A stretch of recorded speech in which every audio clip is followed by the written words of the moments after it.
Hey there, friends. Painty Manty at it again on a Tuesday afternoon / evening for another art stream. As you can see, I got those old sketches pulled up, and in the title, we're doing some cute little stickers. Now, I think we're just really gonna get in here and do some more, not really sketching them out, but actually like refining them and making them look a little nicer. Doing the line art, doing the coloring, all of that good stuff. We'll work at it one at a time. But yeah, super exciting stuff we're doing today. Just making those little stickers and then, kind of going forward from there. Now, what I think I kind of want to do is print these out and then add them also to the little raffle prize whenever I reach that 50 follower mark over here on Twitch.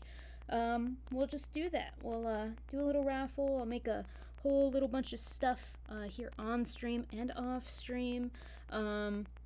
And then yeah, ship it out to whoever wins that raffle at the 50 followers. Now I do have an Instagram special as well, and what that is if you follow me on Instagram you'll already see it, but you just go ahead, follow me on Twitch if you haven't already, or if you have too, that's cool. Send me a little screenshot of that follow to following, and then you send me that in my DMs on Instagram, and then I'll sketch you out whatever that you want to do. You know, your favorite character, you know, your OC, so like your original character that you make, I'll do that as well. But yeah, I just really want to get to that 50 follower mark so we can make some emotes. I'm really pushing for that because I have a bunch just stored up that looks super fun. Just like the little one on the left hand side of the screen here, bottom left, it's got little Cubby, which is my little mascot. He's a little lion cub, and he's just drinking that little water, sipping it and side-eyeing. But yeah, it's super fun stuff we're doing. I will put on those beats, those DMCA free beats, and we'll just get right on into it. Now, always let me know in the chat, how's your day been? How's your Tuesday? How's been the start of the week? But also, if the audio is bothering you, let me know and I'll fix it.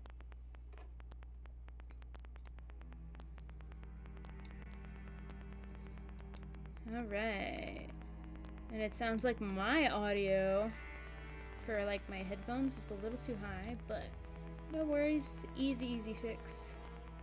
So we got that. And it's just spooky DMCA free music. If you guys want to listen to some techno or whatever, let me know and I'll switch it up for you. But yeah, let's get on into it. I've been super excited to get back to these.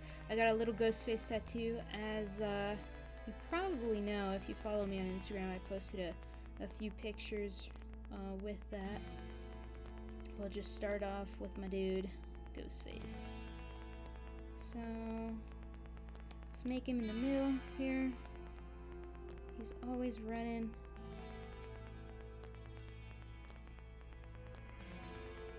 Alright. I think I'm gonna put these sketches in there too. In that little group there. And now we made a lot of good progress with our sketches last time. We got Sam done, we got the Universal Monsters done. So we have all of these other guys to go through too, which I plan doing on stream. But for now, I really just want to, you know, do what I want to do, right? Do some fun little sketches here, and then finalize them too. Make sure we actually finish them out, right? So let's line art him in some darker color. I'm not gonna do black because then that makes it feel too final. And then later on when we're done, we'll just change it to black. Here's the fun part though, always finding the brush to actually do the lines.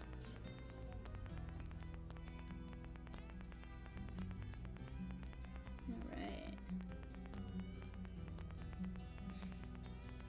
I think his hood is a little too small, so that might have been where I went a little wonky last time. Make his head a little smaller. Like that, maybe? Yeah. You kind of color that in.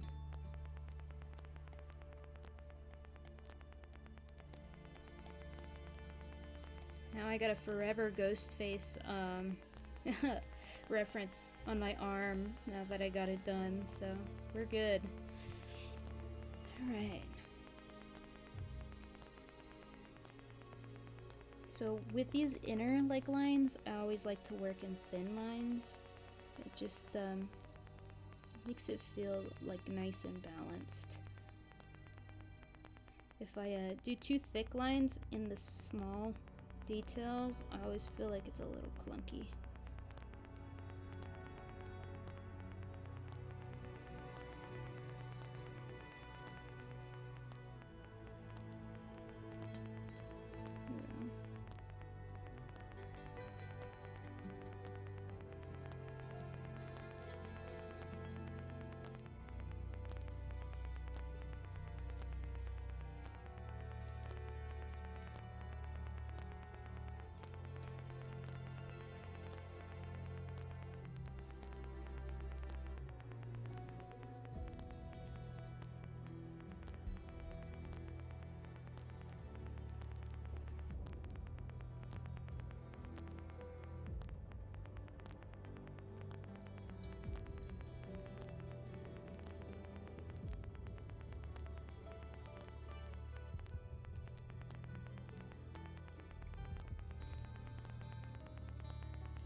feel I miss music too much. So I'm gonna change it.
Boy,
what's going on, Marmalade Squire?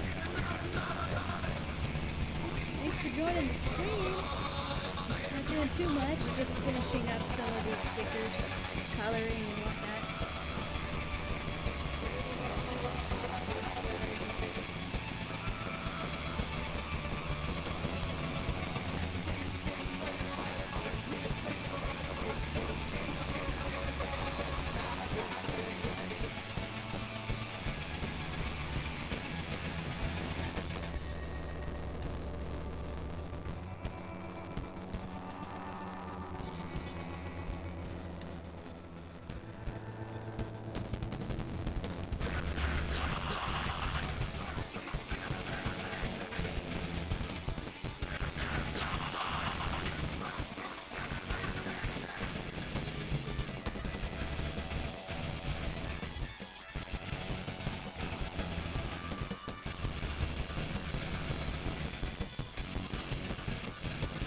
Oh, audio's quiet?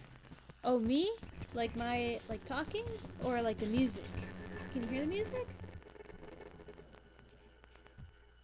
Let me test it out here. Oh man, it sounds choppy again. Sorry, yeah, I'm just real focused. I had a really good workout. And, I'm a little tired. Just because I did a really, really good workout. Let me try and see if this works for the audio. Oh yeah, my voice is very, very quiet. Let's try it again. And see.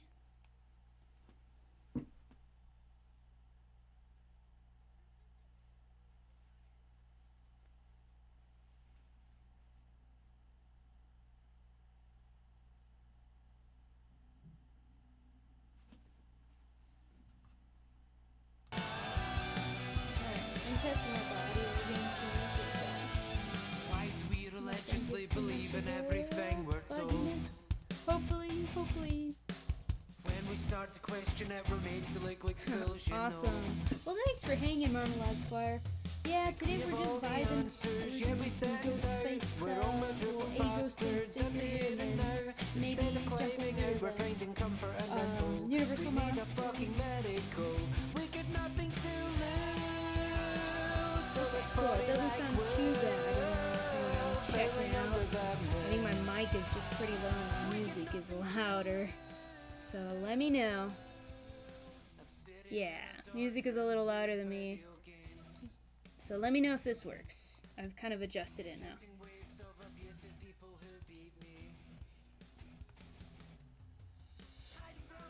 Also, I was like leaning far away. I did arm day at the gym, so like my arms are super like relaxed, but also sore in a way, like tired. So just a little quiet today, but no sweat. Howdy Howdy, Joey Toxic. Welcome to the stream.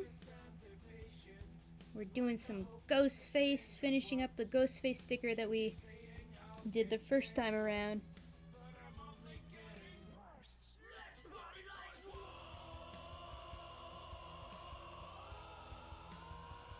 I got like rock music playing right now.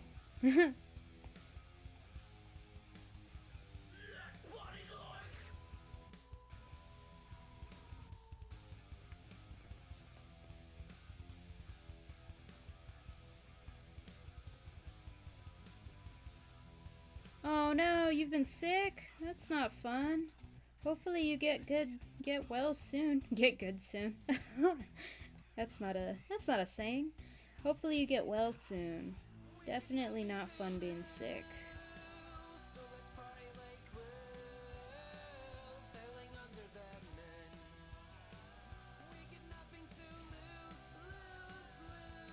Oh, nice, Joey Toxic playing Apex. I hope you win.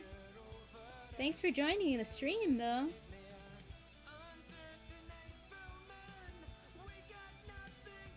Oh, I don't like that. I'm like messing with the line art, and now it's like, looks a little weird. Yeah, we'll just leave it like that. We won't mess with that.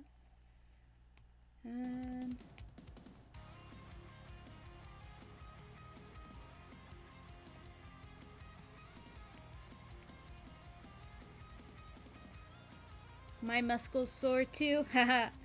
Yeah. Would you do a workout, Joey Toxic? You do your calisthenics?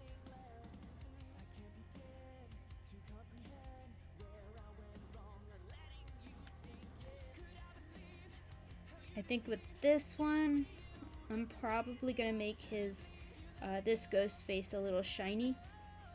That's what they've kind of been doing with their little capes. They've been making them like glittery.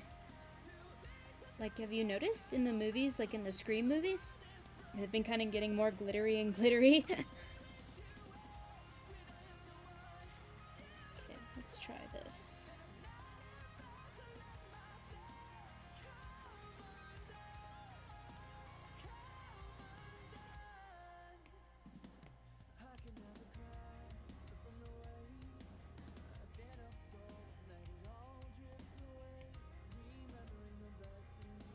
Oop. It's not gonna be this glittery, I'm just like kind of layering it on right now. He looks super glittery. This is an Elton John Ghostface. Marlod Squire. I'm definitely trying tough to make myself relax. Yeah. Sometimes when you're sick, you just need to like force yourself to take a minute.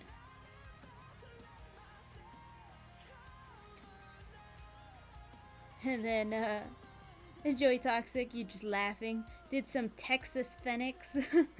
Yeah, you do it out in the sunshine, in the hot Texas humidity. I love the glittered paired with spooky. Yeah, right. Elton John Ghostface, everyone. But what we're gonna do is we're gonna use some do that. And then a little bit of that, give it some texture. And then we're gonna kind of spot it. Like do a little bit of spots here and there. So, I think I'm gonna use a spray paint for this one. Does that look good? Yeah. Let's do this. Let's do white. I don't usually like doing glitter in white just because it's hard to like spot it, but yeah, that one doesn't have really too defined splatters. There we go. Let's spot this.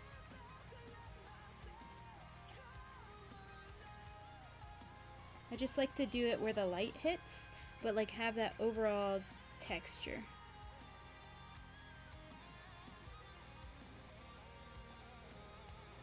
He's a little fancy. I love the glittered pair with Spooky. Reminds me of Bob Ross, right? Happy little sparkles. Happy little blood splats.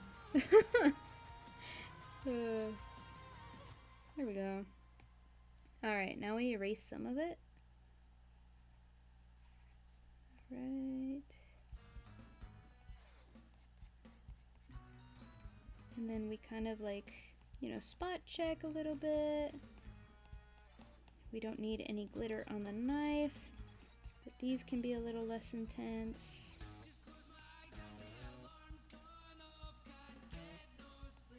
That. There we go. So now let's go ahead, lower the opacity just a little bit, and maybe see if we can get it to be a little. There we go.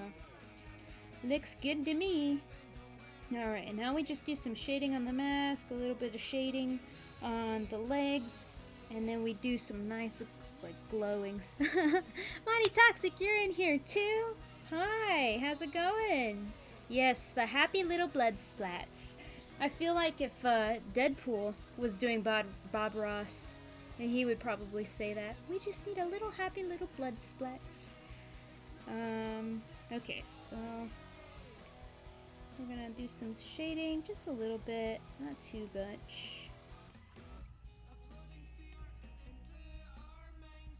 And then the knife is gonna be a different shaded color, so we don't have to worry about that right now.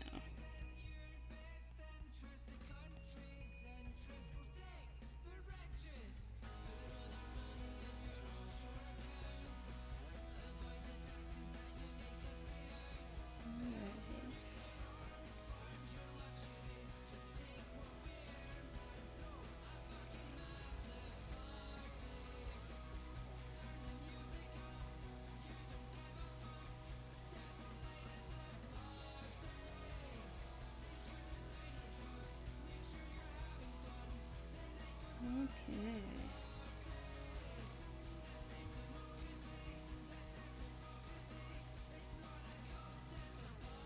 Woohoo! Doing pretty good on the shading.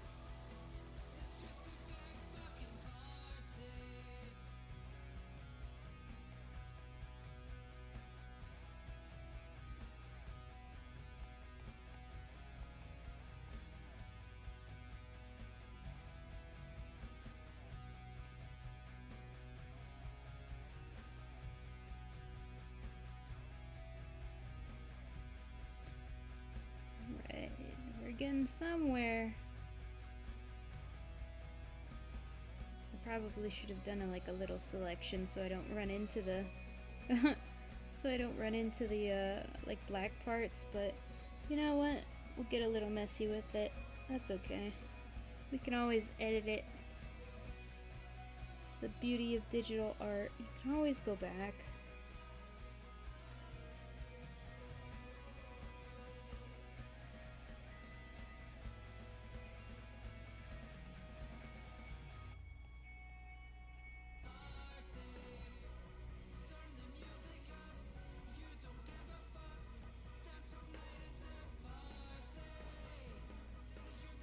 Okay.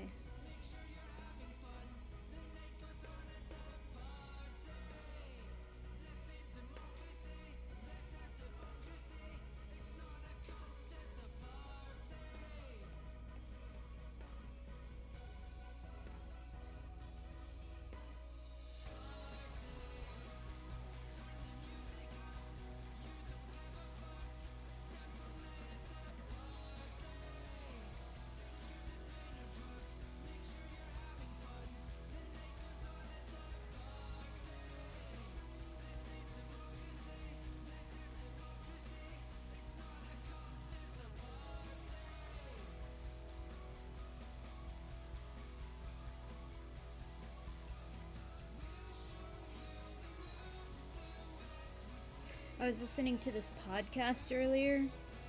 It was so there's like this Scream, well, he's not really a Scream guy. He really likes the movie Scream. He's on YouTube. He like kind of breaks down the Scream videos and does all like the top 10 kill moments, all of that kind of stuff. He made some theory videos for the next Scream movies, that kind of thing. He advertised this podcast. I don't remember what exactly it's called, but the podcast like episode that he was advertising was a full script read for Scream 7. And basically, of course, it's not the real script or anything. It's kind of like fan fiction in a way, where the podcasters there, they really like Scream and they wanted to like do their own little script for Scream 7. And so they read the whole script on this one podcast episode. So I was kind of listening to it earlier and I was like, yeah, I could actually see this as a Scream movie. And so that's kind of been on my mind. I'm ready to kind of get back to listening to it because it was pretty good and in depth. The only thing is that they killed off like in that script reading, they killed off one of my favorite characters.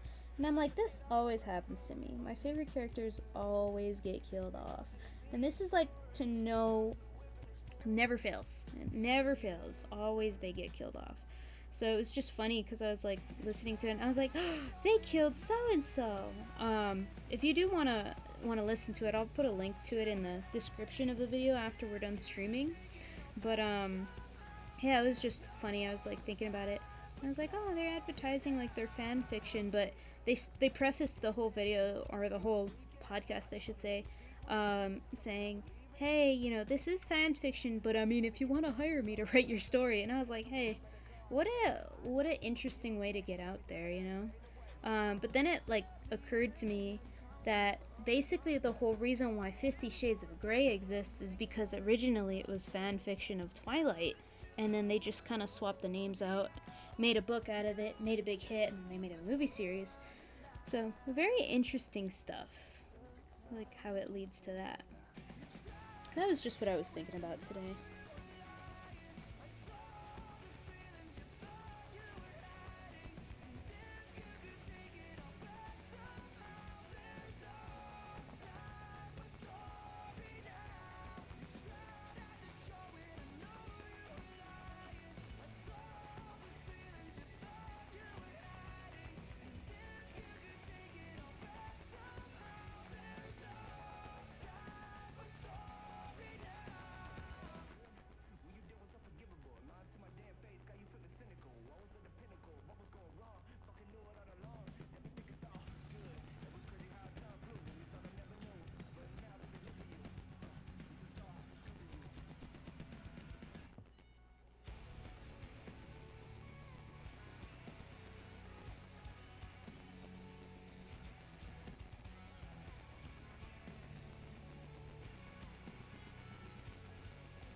Okay.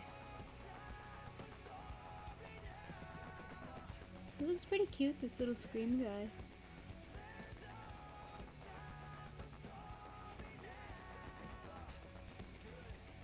And probably not to the person he's chasing, but still pretty cute. A little chibi guy.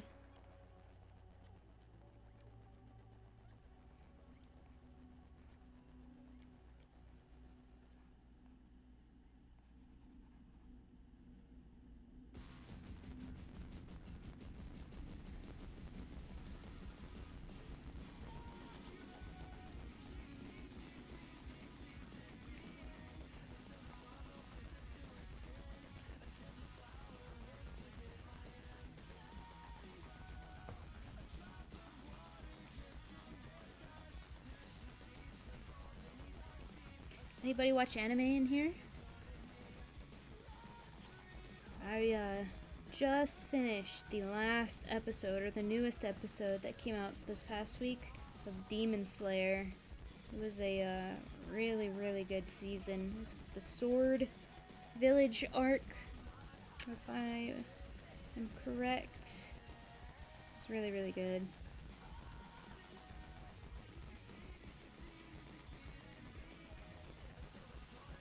Okay. And then now what I'm going to do is I'm going to just put a little texture on it. So what I'm going to do is this. I'm going to duplicate all of these guys. Oh, I didn't need to group them. Well, maybe I did. Let's do this. Let's group these guys all together. And then we'll flatten them down. And then what I like to do with these kinds of things, I like to add like a little bit of noise, you know, like the static kind of. I think it makes things pop a lot more and it keeps it kind of lively.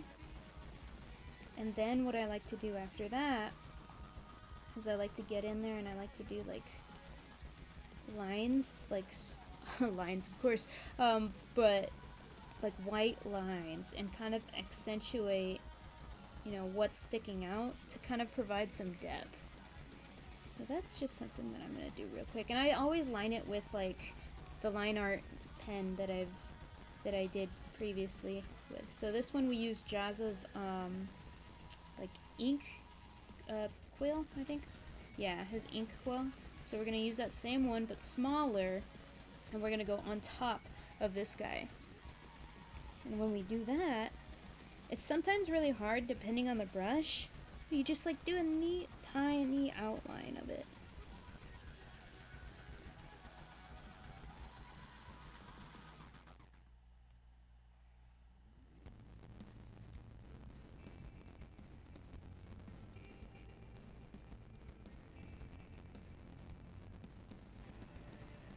See how it kind of gets it that it pops out more against the ghost face? Little guy. That's what I always try and do. And I don't try and make it too thick or it's going to stand out too much and then it's going to make everything feel off balance. And this is where if your lines are not too straight, you can kind of have fun with it. Make the white outline cover whatever you made a mistake on and kind of correct it as you're going. Maybe add that. No, that doesn't work. But we're experimenting. And then we do a little shine here, maybe. Nope, that doesn't work either. But no good, no worries. We're just chugging along.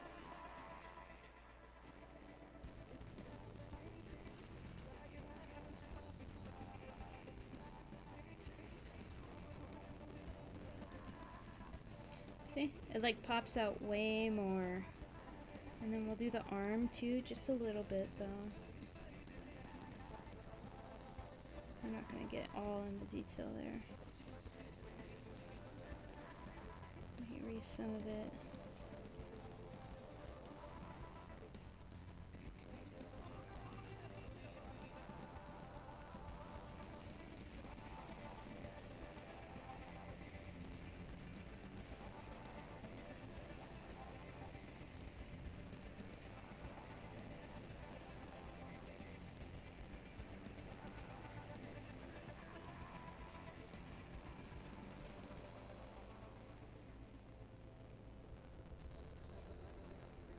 There we go. And see? Now we're done. We've done a little ghost face. You know, you take a step back, admire it for a bit, make your little spot checks, and then you kind of move forward from there. So we got him.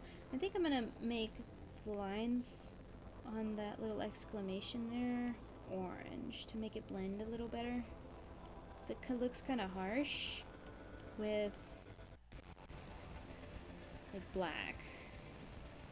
So I'm just gonna do maybe orange. Maybe I should try like a darker yellow. I don't think it'll work, but we'll just try it anyway. Yeah, no, I like orange better. Well, kind of mutes it a little bit, which is nice. So we'll use that then. Maybe make it a little brighter. Here we go. Looks good to me. Oop. Let's go ahead and do that. We'll merge that down with the line art. Move it there. And then we're pretty much good, but with stickers, you always gotta do an outline. Not always, but it's something that I like to do to kind of make sure it's like accentuated against whatever you're sticking it on, whether it's like a water bottle or anything else. So what we're gonna do, I'm just gonna check and make sure, because there's a little spot right here, that is bothering me. There we go. And then what we'll do here is we'll pair this with this guy. And the reason why I do this is we'll merge them. We'll color it a different color, like let's say white. Oh.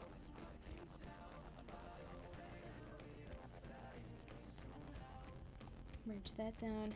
And then this is how you get a good stroke in Procreate, from what I learned. I wish they did like an actual stroke, but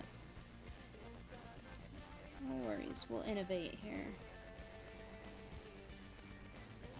That's how you make that good outline.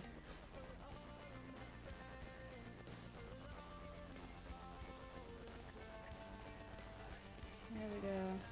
Do I want it like that, or do I want it thicker? I think that's good.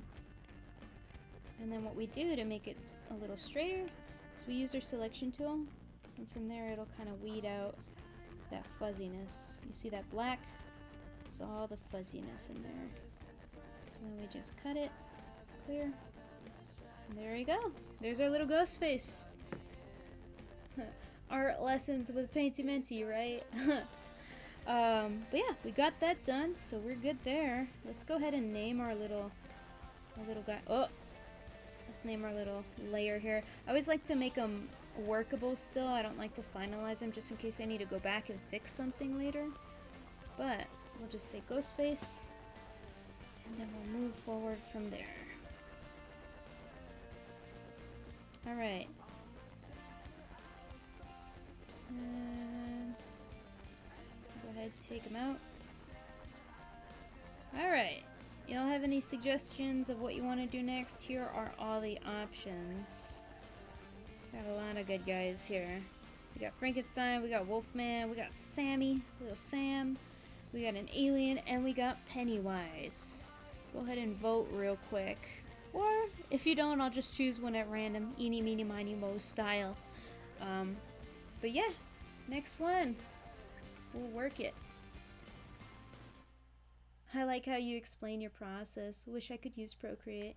Aw, well thank you. Yeah, it's just one of the things I like to do. A lot of different artists have their own different processes.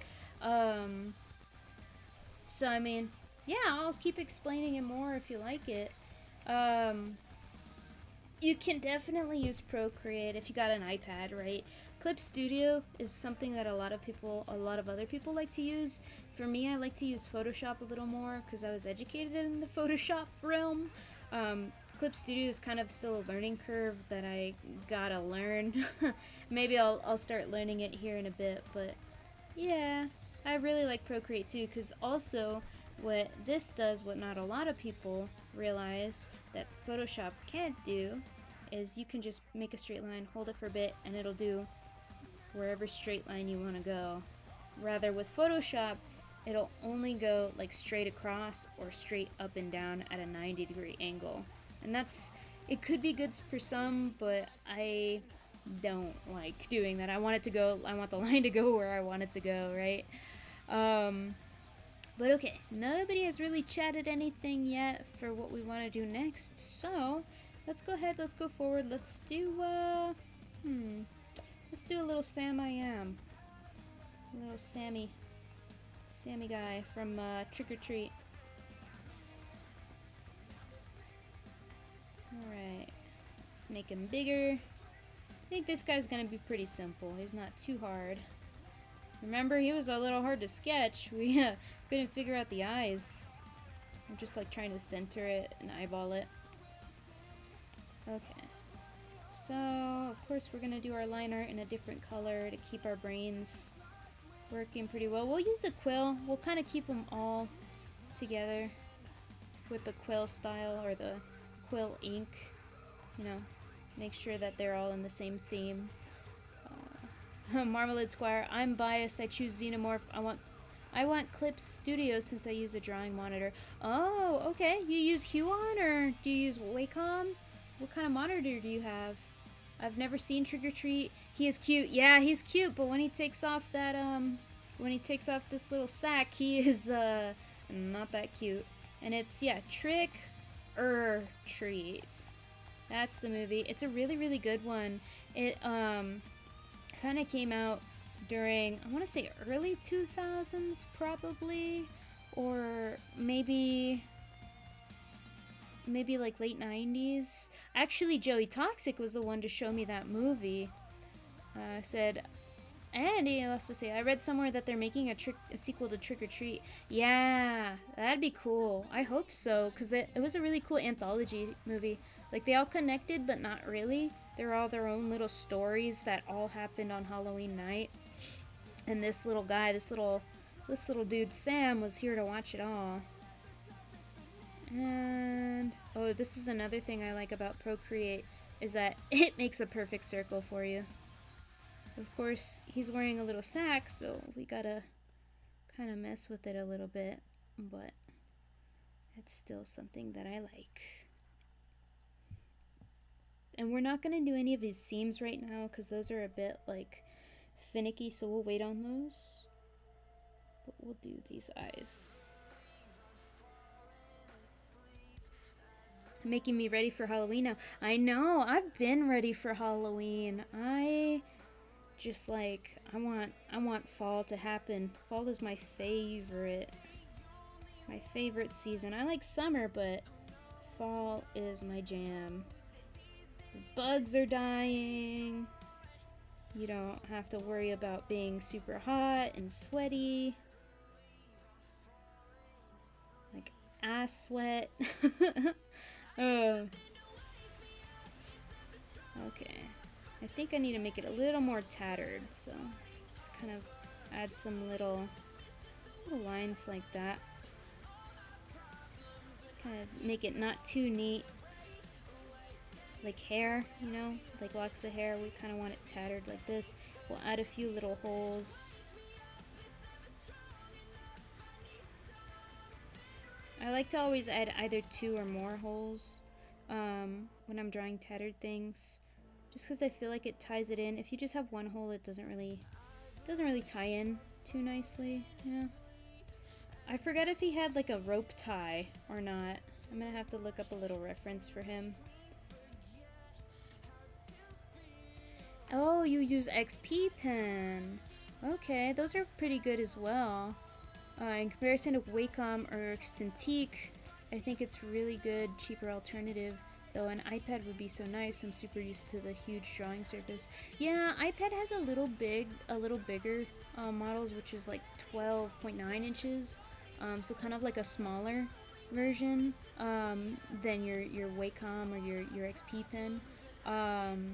For me personally, I prefer Wacom just because it has like a smooth surface that you can draw on, like it doesn't have it catch or anything. But I guess you can really do that with anything. Like with the iPad, I have a matted screen protector, so my hand doesn't catch on it. But yeah, XP Pen is super good too. Clip Studio, you're gonna have to learn that one. Clip Studio is not super crazy though. But yeah, Procreate, if you ever get into investing in an iPad, Procreate is my recommendation. Joey Toxic, you said you gotta see our 10-inch werewolf we have for outside. You guys got a werewolf outside? I definitely have to see it. I gotta see it. When I come over in the next few weeks, you guys are gonna have to show me. That's crazy. 10-foot werewolf. Marmalade Squire, also, hell yes, fall is my favorite. Spooky season is the best. Yes, spooky season is great, but also the drinks and stuff during spooky season is great. Sam, Trick or Treat, got it. Oh, he does have a little rope tie. Oh, look at that, that's so cute. I think I'm gonna take some cues from this. Let's see.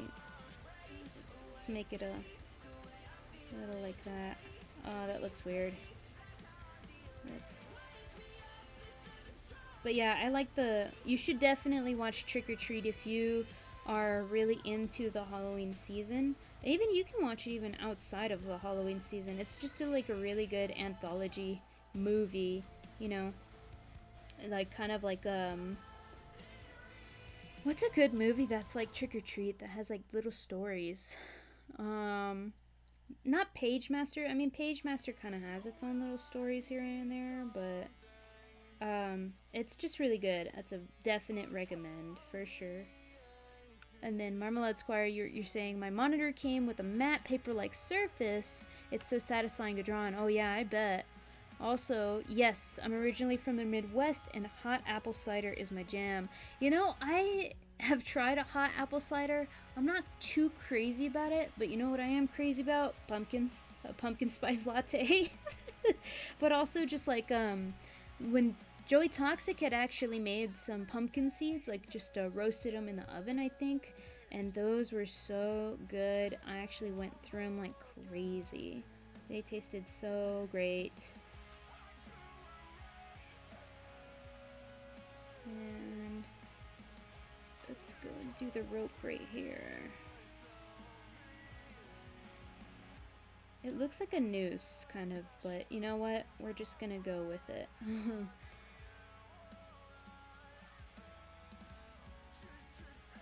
But yeah, spooky season is great. I really want to rewatch the It movies, but nobody wants to watch them with me. They're scary, but I think they're funny too, because it's like Andy Muschietti, who's the guy who's directed that. He also directed Flash. He really knows his framing in that movie. Like you're privy to things that the main characters can't see, and somehow it just freaks you out even more that you can see it and they can't, and you're just like, what the hell did I just see? Did that just happen? It kind of gaslights you in a way. But it's still, I feel like it's good for movie making, right? Especially when you're making a horror movie. I did a whole horror movie essay in college. I should definitely reread that essay, because basically it was like the influence of horror cinema, what makes us really scared of horror, and how does it affect like our day-to-day, you know? But yeah, I really like horror movies. I don't like jump scare movies or like gory movies. Like Saw, not my jam. I'm not really into all that torture stuff. But, you know, The Thing, which is like a classic, you know, the like a body shifter and the kind of whodunit plot and, you know, survival and all that. Awesome. And then also Alien. It's not really a horror movie. I feel like it's more classified as a sci-fi movie. But that one is really good too. One of my favorites. You said Marmalade Square. OMG, yes, I used to make my own pumpkin spice. Oh my gosh, how do you do that? That's cool. And add it to coffee. Nice. That and a malt pumpkin liquor from my hometown. Oh my god, pumpkin liquor? That sounds good. I had some last year I had some beers from Trader Joe's. They were I think they were called like gourd beers or something like that. They were pretty good, but they weren't as sweet as I was expecting. He said, so good. As for it, I can't deal with the body horror, yet somehow can deal with xenomorphs. I've gotten soft. Well, I feel like those are two different types. With it, you have this literal thing transforming in front of you into what you're supposed to be afraid of, rather than the xenomorphs. We're kind of, you know, conditioned to think it's just natural for those aliens, right? In a way that, like that movie, The Aliens, is a man versus nature rather than man versus supernatural. It's like, you know, how you have in like English and literature, where it's like man versus nature, man versus self, man versus man versus supernatural, all of that. You kind of learn to expect these things from the xenomorphs, you know, like the chest bursting and all of that, because that's part of their nature. But with it, you don't know what you're expecting, and it's all you know is it's gonna be bad and scary. So, I mean, I don't think you've gone soft in that way, but you know, it's just different. different types of horror. Let's see. Well, I don't want to take too much design influence from this, but that was a pretty good sketch to kind of riff off of. There we go. Okay, cool. We're gonna get rid of it now. So it doesn't influence the design too much. I just had to get a good quick reference for Sam. I didn't know about that noose. Okay. Genuinely a good point. Oh, heck yeah. I am full of those good points, especially when it comes to cinema. I am quite the movie buff, but I still have to finish The Fly, the one with Jeff Goldblum. I still haven't watched that one, and I think it's because I've never made time to like sit down and actually watch it. Every time we watched it, I've kind of been like doing something else, or you know, I just like kind of have to get up and like go and do something else. So, you know, that might be on my movie list. Maybe this weekend I'll watch it, The Fly. That one is another kind of body horror movie, like The Thing, where, you know, the body mutates and all of that. But, and it's like kind of gross, but it's kind of cool. So, and an iconic movie. We'll watch it when you come visit. Okay, so yeah, in a couple of weeks then I'll go watch it with Joey Toxic. Joey Toxic and Mighty Toxic. But yeah, no, it's that's one of the ones I haven't watched. Let's see. I've seen Jeepers Creepers. Just trying to think of like the horror movies, like the iconic ones that I haven't seen just yet. I haven't seen Human Centipede, and I know Twisted Width was really wanting me to watch it, but I can't. The butthole thing, like, that freaks me out. I think I wouldn't have a good time watching it. And he's like, it's laughable, you can watch it, and I'm like, no, I don't want to see it. It's weird.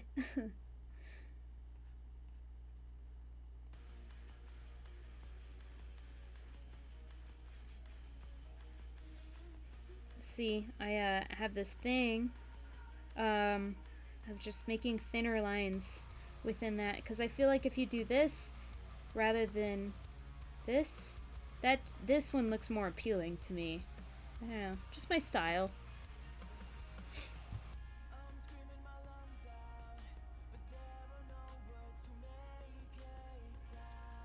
Alright, let's take a look. I don't know what's supposed to be wrinkles and what's not supposed to be wrinkles. I think I just like sketched it really messy. Usually I'm pretty neat with my sketches, but you know, it leaves it up for interpretation for the next time, so I don't mind too bad. All that much. Oh, First Pet Cemetery is scary. Yeah, I haven't seen that one actually. Good one, Money Toxic. I haven't seen Pet Sematary yet, the new one or the old one. I just know that there's a part, and this is probably why I haven't watched it, because I'm dreading that part, is when like one of the kids, like someone's walking down the stairs and then they just like slice at their ankles with like a pair of scissors or something. I don't know, I just can't watch that. Like, I'm like, ooh.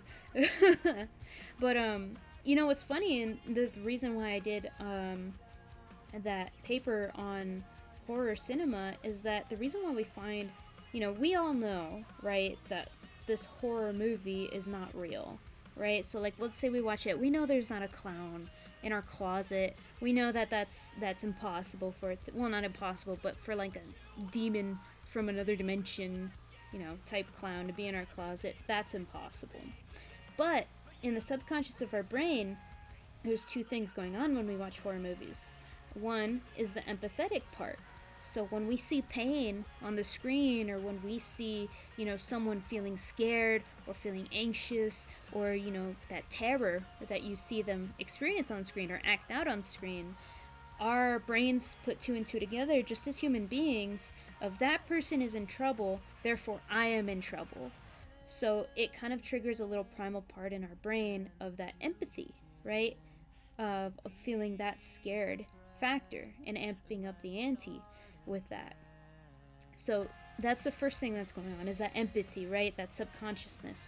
The second thing that happens, of course, is the jump scares. The adrenaline is pretty much what ups the ante as well. So you have those two things, your empathy and your adrenaline, and then the third thing, which is that disgust that comes along with the horror movie as well, right? With you see one of your characters that you relate to get gored, you're gonna be empathetic towards that character, but also your brain sees that person is getting gored. Let me think about it. If I were in their shoes, ouch, that would hurt. And that's why we have flinching reactions too. So I just think it's really cool how they can mess with their brain and everything. That was my paper was on that, like how horror movies have an effect on us, but also society. So on the individual level versus the like the societal level, which the Scream movies actually explain really well, and I use that in my essay. And that's why I have a tattoo of Ghostface, is because I love those movies too.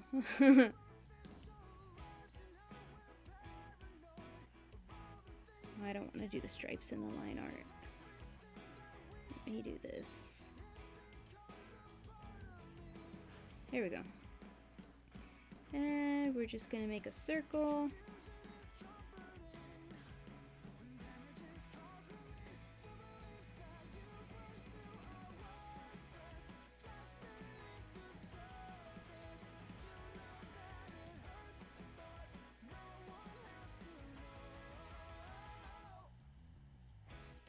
Didn't it like look like a knife? I feel like it looked like a knife. Let me just check out my reference super quick. Well, it looks like it has a bite out of it, but I'm pretty sure it had like a sharp little... No, it didn't. Okay, so...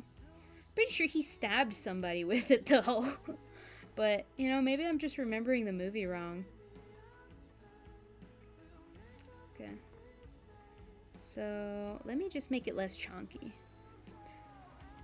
That's super interesting. I'm a huge psychology nerd and love hearing about how stuff like that affects different people. Yeah, right? So it kind of makes you think, a sociopath who has trouble with that empathy, how are they going to experience horror movies, right? Because they don't have that, or they have a less part of that empathy in their brain. Do they also get scared because of the adrenaline and the, jump scares?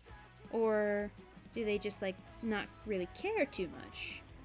Different people.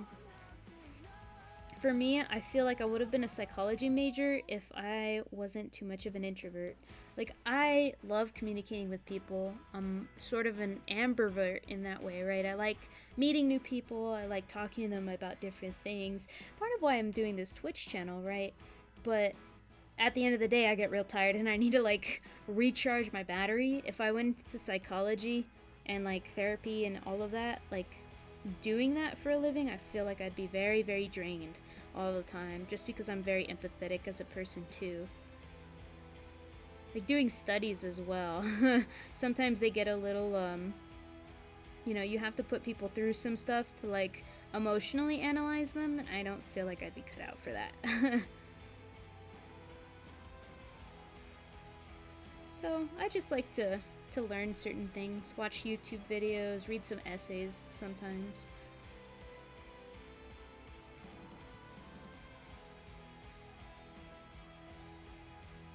Oh. Let's see.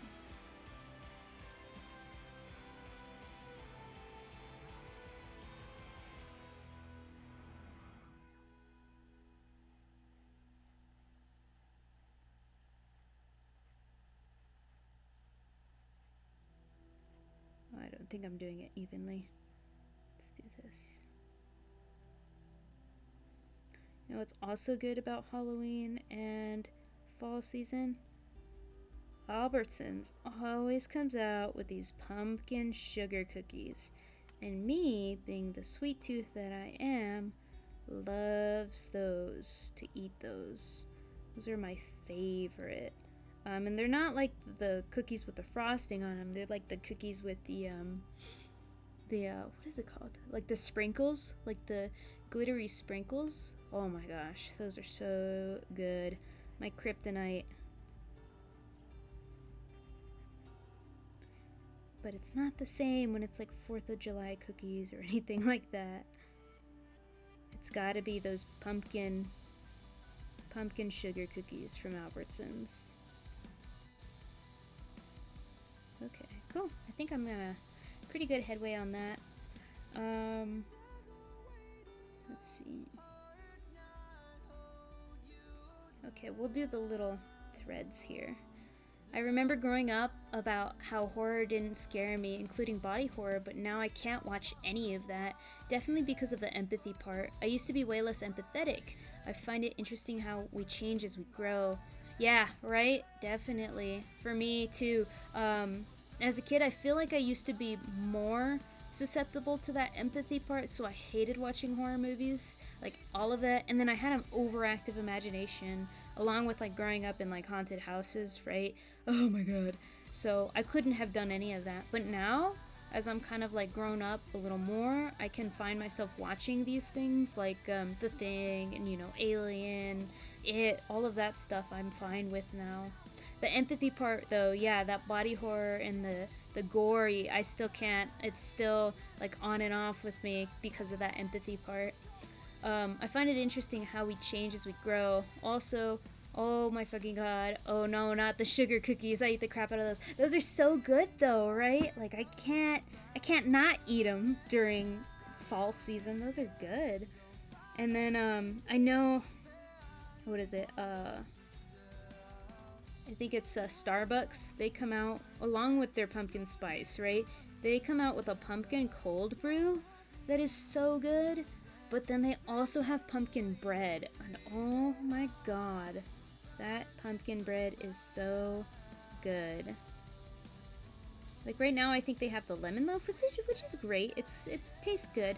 But the pumpkin bread, like hit me up when that hits the shelves, because that stuff is good. Man, I'm actually doing pretty good at these threads. Oh, here we go. Come on. Fill in that part. Oh my god. Let me see if maybe I just need to tilt my pen a different way. Yep.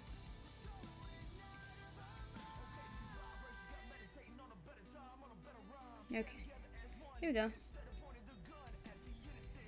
And then, do I want to do the stitches in the middle? Not right now, I don't know. If we're honest. I think I'm just gonna kind of do a little more details here and there. And then now I just need it to be fall. I'm so done with summer. Starbucks makes like a pumpkin muffin with cream cheese in the middle. Oh yeah, that's right, they do. Yeah, that one's good too. I don't know though. I think I like the pumpkin bread a little more, just cause that one's just super good. I like the bread. I like carbs. But yeah, summer has its great parts too, you know? But when it's like as hot as Satan's butthole, like that's when I'm like, I'm over it. I need fall now. And the bugs that come out and all that. But, you know, it's not too bad this year. It's not super hot. So, I'll enjoy summer while it lasts, but I'm still excited for fall. I'm always excited for fall. And then, in our neighborhood, there's like this really, really nice, like when we're driving through our neighborhood, there's like these trees on both sides, and when it's fall time, the trees are just filled with these orange leaves, and it looks so pretty. So that's just one of my favorite things to do, is drive home during fall. Okay, so let's look. I guess we do really have to do the stitches, so let me do this. I'm going to do it in a lighter color, and then we'll kind of figure it out later. And then I gotta look at Sam's. I think he has like an X like that for his smile, but I just want to double check, because then if I do it wrong, I'm going to be kicking myself. So he's kind of got that, the seam there. I like that though. There's just like a hint right there. And then I like this. It looks like his pumpkin. Yeah, so it's kind of just like a zigzag and not really a cross. And then his, the middle. Yeah, see, here we go. Here's the poster. So these are like, I think 4, 1, 2, 3, 4. There's 5 different stories in Trick or Treat. So these are all the anthologies. So there's one thing with this girl, there's one thing with this dude, that dude, you know, this dude. They kind of all interconnect the kids. And they all have at least one character or more from the other story that ties in. So definitely a good watch, Marmalade Squire. Probably watch it tonight if you can, because it's a good one. But let me go ahead. Let's start doing those seams. Not too bad though. Like if we do like this.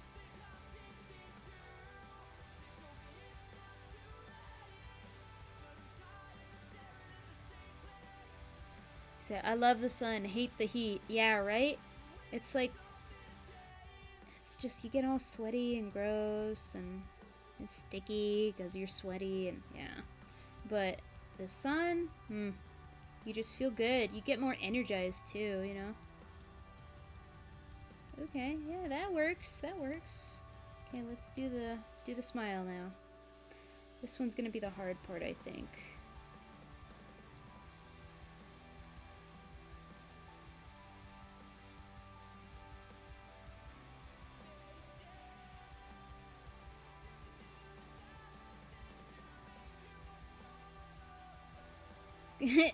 My smile looks a little weird.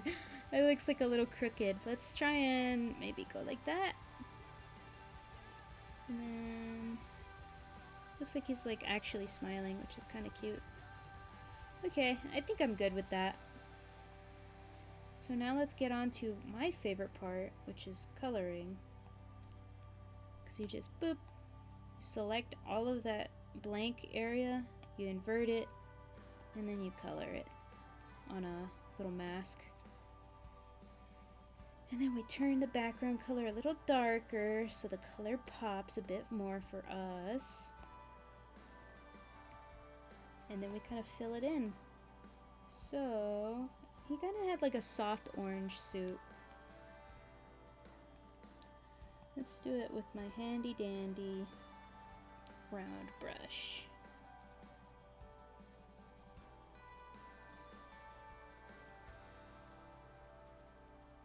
He looks so cute. It's kind of a little broad in the shoulders, but that's fine. We get the gist. And then he had little hands. So let's make them like that. Little hands. He had like fingerless gloves, but I'm not gonna do that. Because they're circle hands. I don't feel like drawing hands. Especially on chibis. I think they kind of look weird. And let's do a little brown color. Burlap sack. Now remember, it might blend in now, like the lines, but we're gonna turn them into black lines so it pops a little more, a little later. And then we're also going to, we're not gonna make it completely black, but we'll make it like a dark red, so it doesn't like make it look too harsh. So we'll do this. Complete that, turn it over to red. Well, let's do like an orange. We're gonna make it really saturated. There we go. See, because if we do that rather than this, I feel like that looks a little harsher, but this looks a little softer. So we're gonna do that real quick, and then we're gonna color these guys. We're gonna do this. We're gonna make them a little lighter than the burlap, but because there's stitches in the burlap, they're kind of supposed to blend in, so we'll make them just a tiny bit lighter. There we go. Good, good.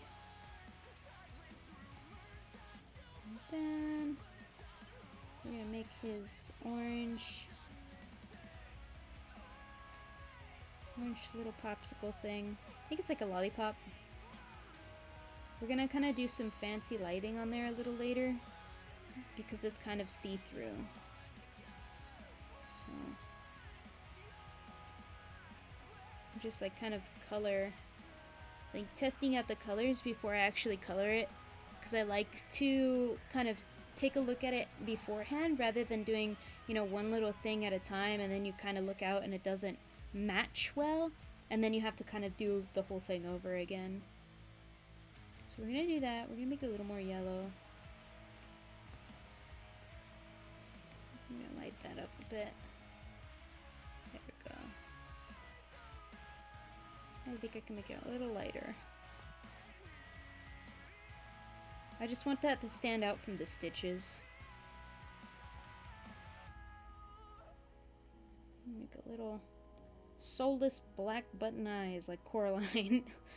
We got the burlap. Oh, we need to give him his little footies and patches are a little yellow. And then he's gonna be a little dirty too, because he's a little guy running around. So we'll do some texturing with like the brushes that I have. So Jazza has these texture brushes that I downloaded, so we'll probably use grit a little later. If not, we'll look into the charcoals and then kind of do some spot stuff there. And I missed a spot down here. Okay, cool. So I think we got all of our colors planned out. Let's start doing the drawings.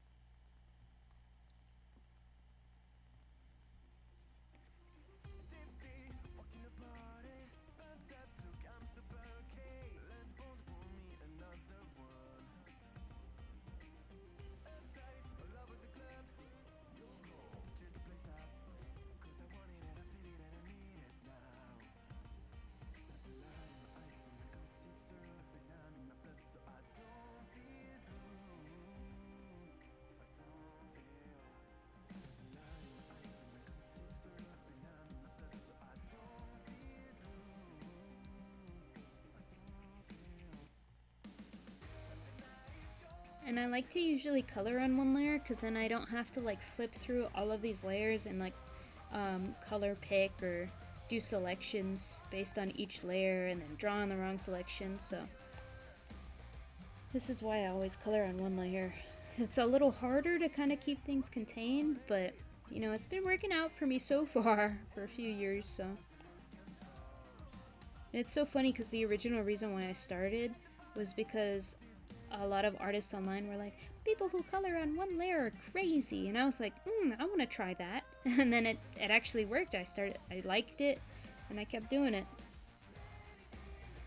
Plus then you don't have to worry about actually separating all your colors, because I used to draw on the wrong layer all of the time. Like the layer that I'd be trying to draw on was this one, but I'd be drawing all the way up here, and I'm like, you know what, just working on one layer, just way easier. I don't have to keep track of them.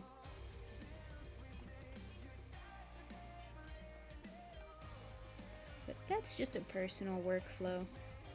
Not dogging on anybody who draws on more than one layer. It's whatever's easiest for the artist, I would say. The easier you can make your process, I feel like the happier you'll be with your outcome and your work time.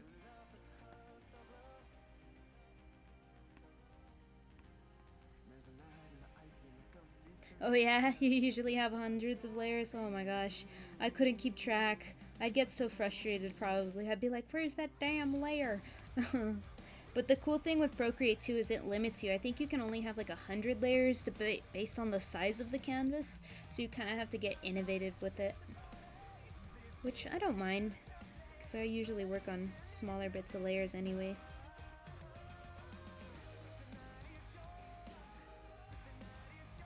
Unless I'm trying to do like cool effects, that's when you see like hundreds of layers, is because I got like a burn layer here, I've got a sparkle layer here, I got like a luminance layer here, like it's crazy.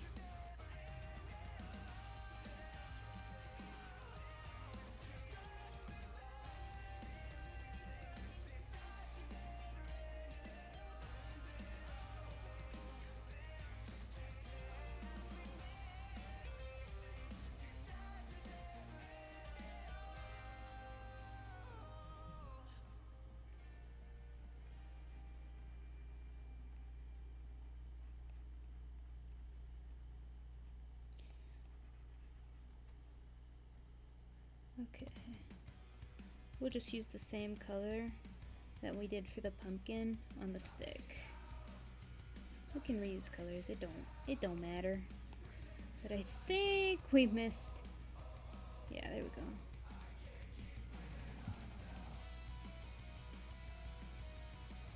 I missed coloring right there. Okay.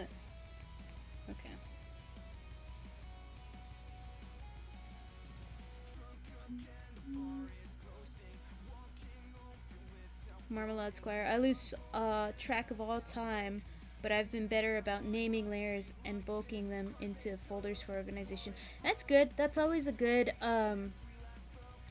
organizational habit to get into. For me, I'll only layer them if I'm working on a big project. Like I'll do like, you know, this is this layer for this is the layer for this, or like a big scene with a lot of characters.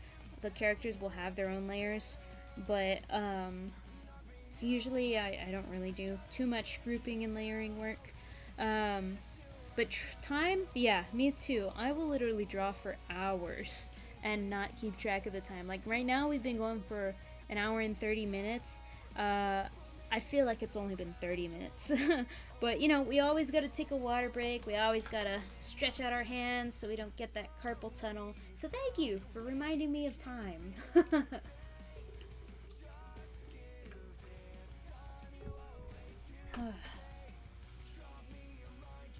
Alright. Okie dokie. I think we're good on that. Kind of blocked out everything. We didn't have too much detail. Oh, we had the button eyes. I forgot about those. Until I saw them.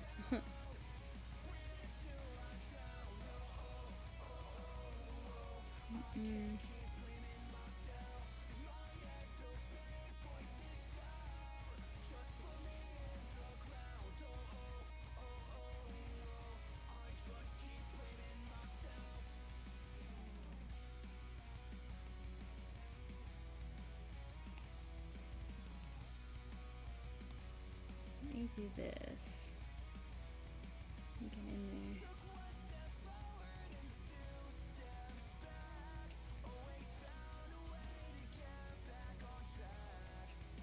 Little Sam is so cute. Little cutie patootie. Alright. So I think we've got most of them. I forgot a little rope piece right here. But we got it mostly colored in and blocked. Yeah, staying hydrated, super important.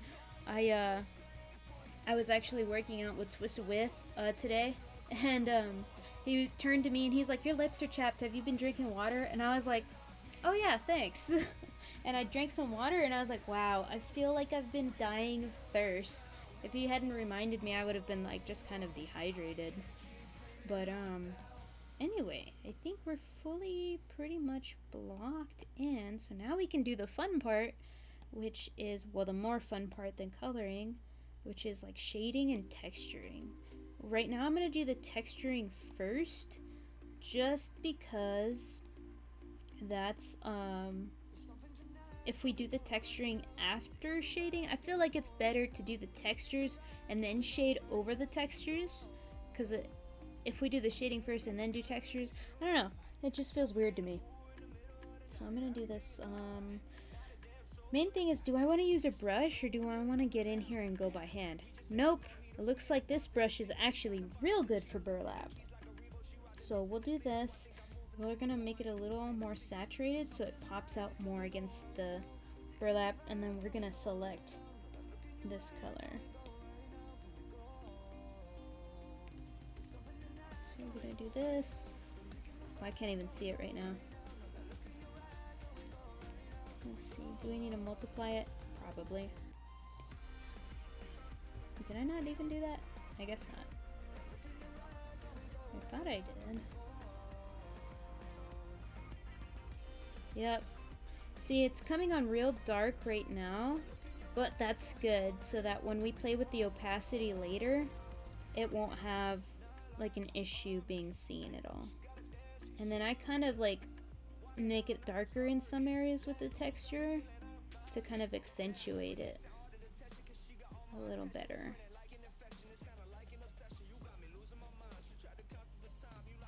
And then I kind of like think like, okay, where would there be some grit and stuff, you know?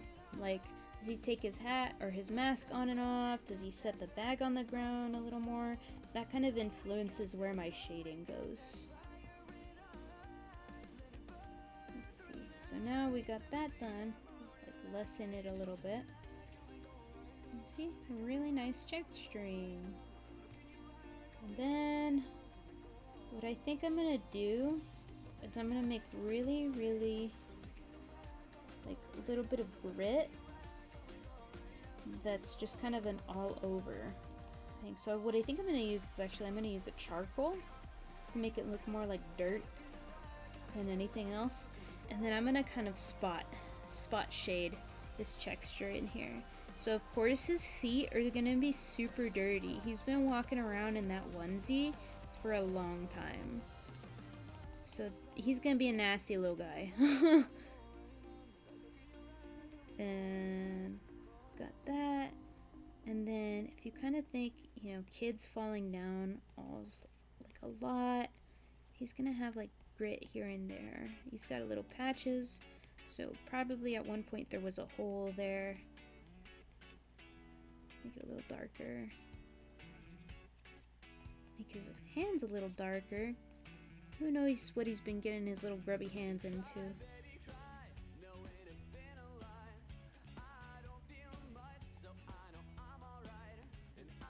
Okay. So now we've done that, we're gonna lessen it a little bit. A little dirty guy. And then we'll get into the shading. So shading, I think I'm just gonna use like a orangey color maybe.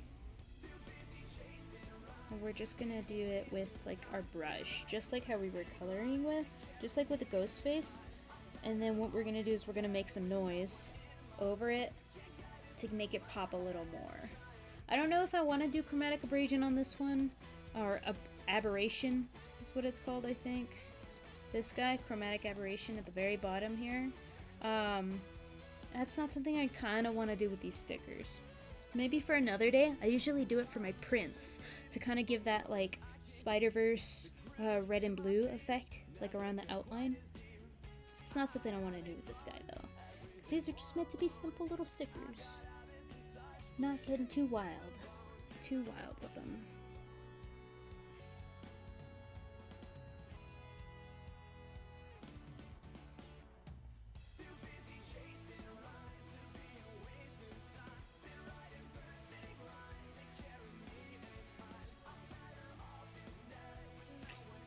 And then usually like my default when shading is to do like an overhead shading rather than like off from the side. Just because that's like more natural and easier for me to do, not for really any particular reason.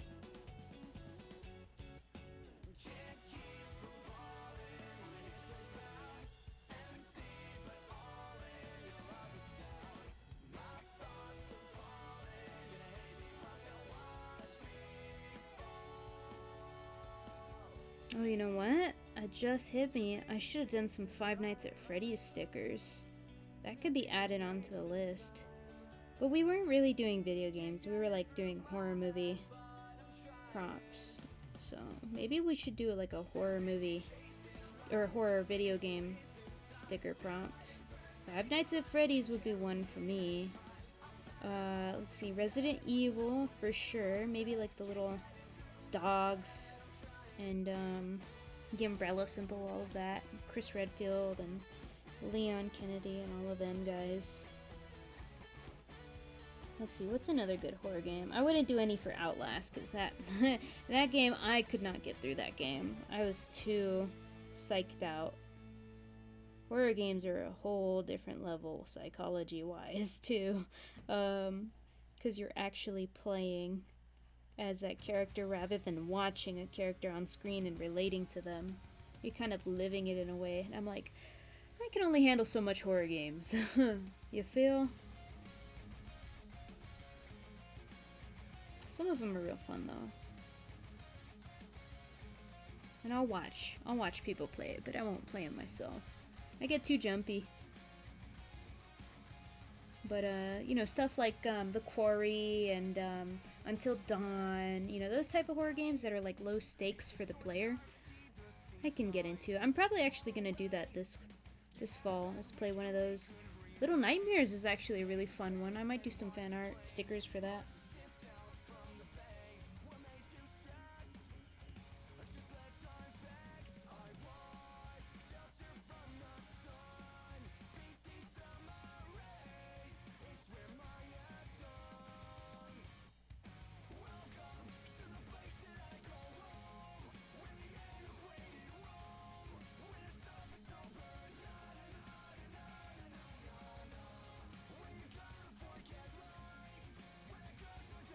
Sounds like Hot Topic music, but I've like never actually heard these songs before, or these bands.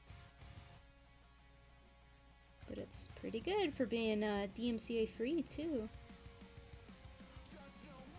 As long as I don't get copyright strike, I'm good with the music. Okay, then we're gonna do a little shading on this guy here. Ooh, that one's a good one.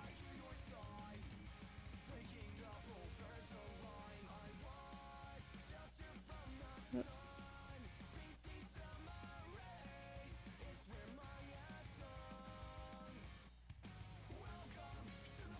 There we go.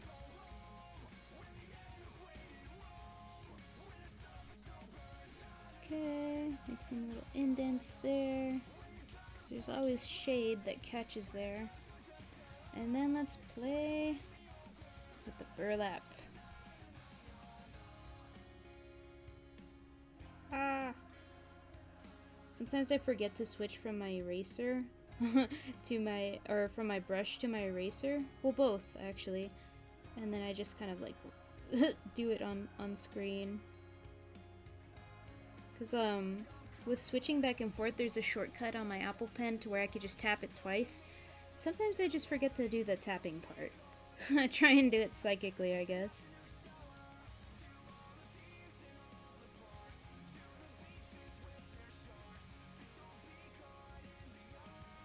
I should have done a shark for Jaws.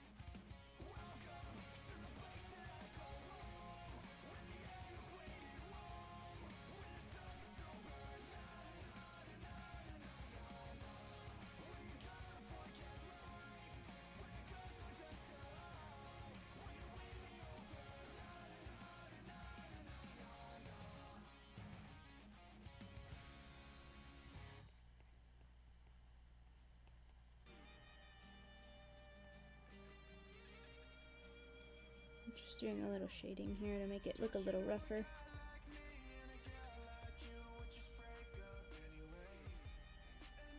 Okay.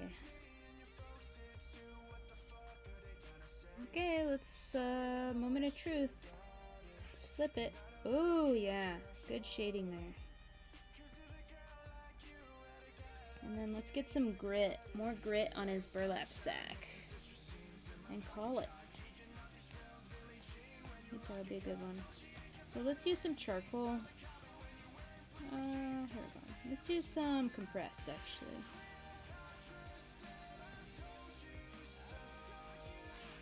Oh yeah, that's chunky. I like that one. Okay, so let's do this. And then let's get a little chunky in here. Oh, a little too much. I think go bigger. Yeah, there we go.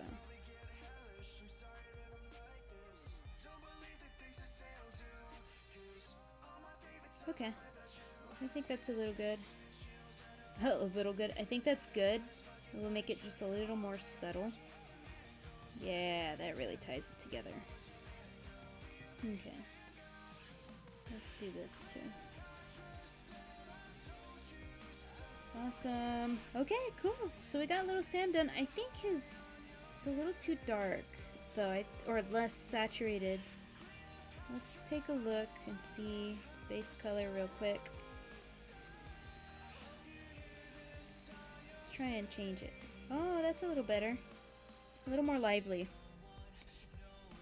So I like that one a little better. But maybe it can be a little less. Let's try this. That's the same. Let's try this. I feel like that went darker. But it made it a little more saturated. Let's try this. Nope. Nope. Really, it's just art. Let's maybe do this.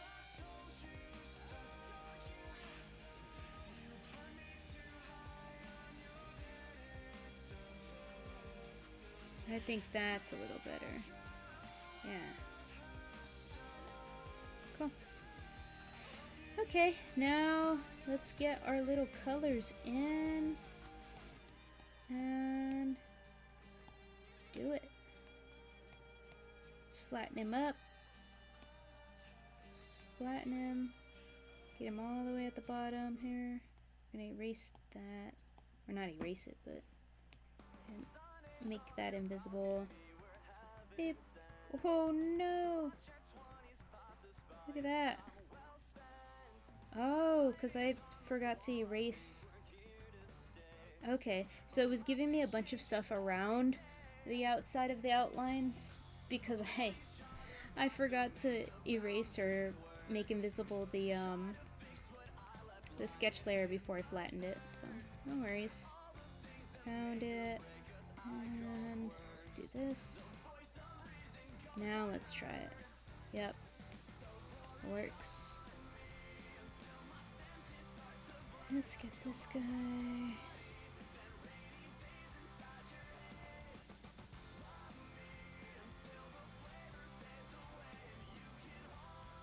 Woohoo. Okay, I think that guy's good. We don't want it too crunchy. Oh man. Let's try him.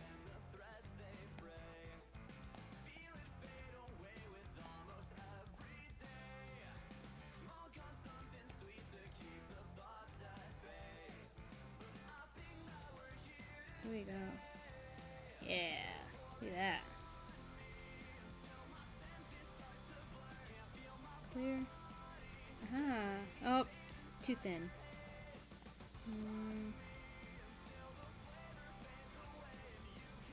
See, that's where you run into the issue sometimes, is that it's just too thin. So now you gotta go back and then get some more in there. There we go. So now we go back in. Try and get that little tiny piece right there. And if not, that's okay. See, right there, that's what I was trying to get. And now, we get that in there.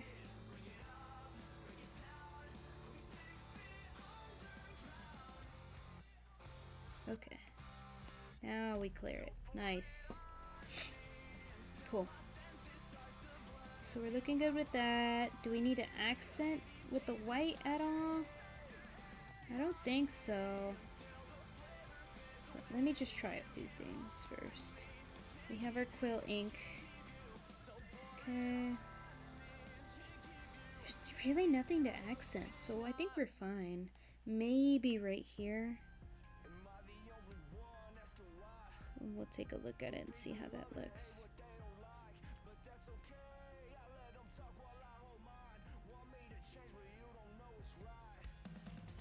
No, that looks weird. Yeah, see, I don't really like that. Yeah, he doesn't need any accents. He'll be good. So, let's get in here and let's make a pop of color real quick. And how I do that, I just go in there, duplicate it, flatten it again, put it on top, and do some noise.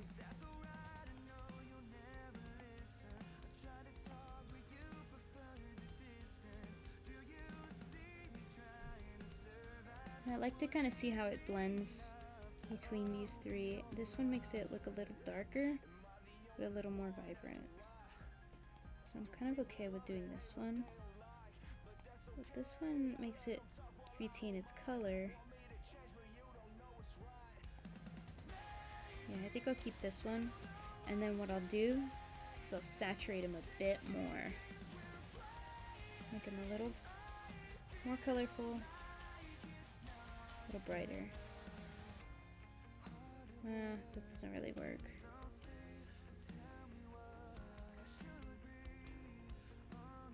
Nope, that doesn't work either.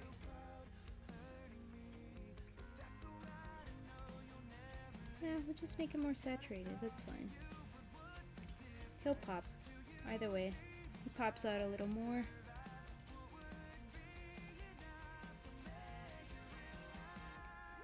You know what? Maybe he needs that white in the eyes. Let me try it.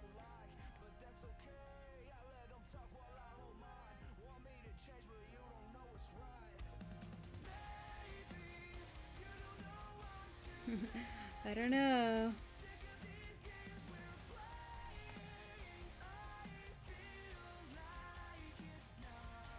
Yeah, I think that works a little better. And then we'll do some of this action. Maybe? No.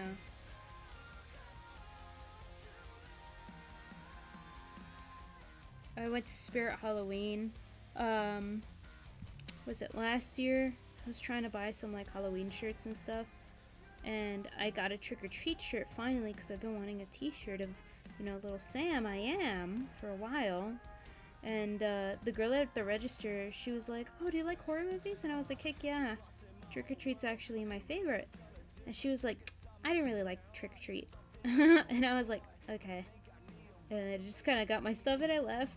I was like, "Man, okay, you cannot like Trick or Treat, but don't get me sad about it." It was just funny. I was like, "Okay, bye." I gotta go. I just, I don't know. I really like it for that anthology. I mean, it doesn't have to be the greatest horror movie of all time, right? But it's still pretty cute. It's a good one. Oh yeah, that does a little better in accentuating it. Let me see about the rope. Maybe it needed to be the rope. No. Maybe down here? No. Okay. Well, either way, I'm fine with little Sam. We got him done. No problem. So we got Ghostface and Sam. Should we do one more? I didn't know what to say to her either, so I was just kind of like, I gotta go. I was just like, yeah, I'm buying a t-shirt of this movie that I really like, and then you're just like, yeah, I don't like that movie. Okay, I don't know you. I'm not making you watch it. Yeah, it was just funny. It was like all in, you know, whatever. But it's just, I remember every time I wear that shirt, I'm like, oh yeah, that one girl at Spirit didn't like the movie. And she didn't know why either, because I asked her, I was like, oh, why don't you like the movie? It's kind of got a little bit of everything for everyone, right? The little gore, a little bit of supernatural, a little bit of suspense, serial killer, all of that good stuff. And she was just like, I don't know, I just didn't like it. And I was like, okay. But, you know, whatever. I'm not affected by it at all, as you can tell.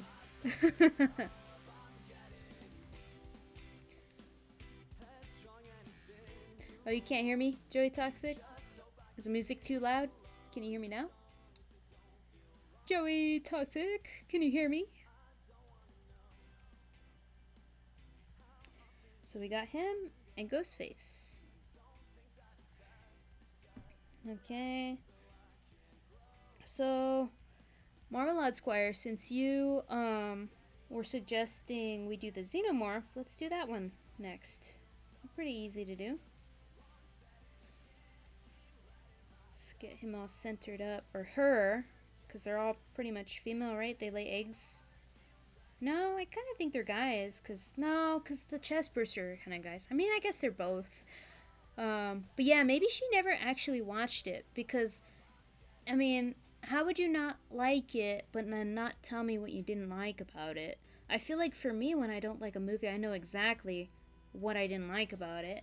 You know, either it was cringy, or it was too gory, or, you know, things like that. But, whatever. Joey Toxic, yes, I must have hit mute by accident.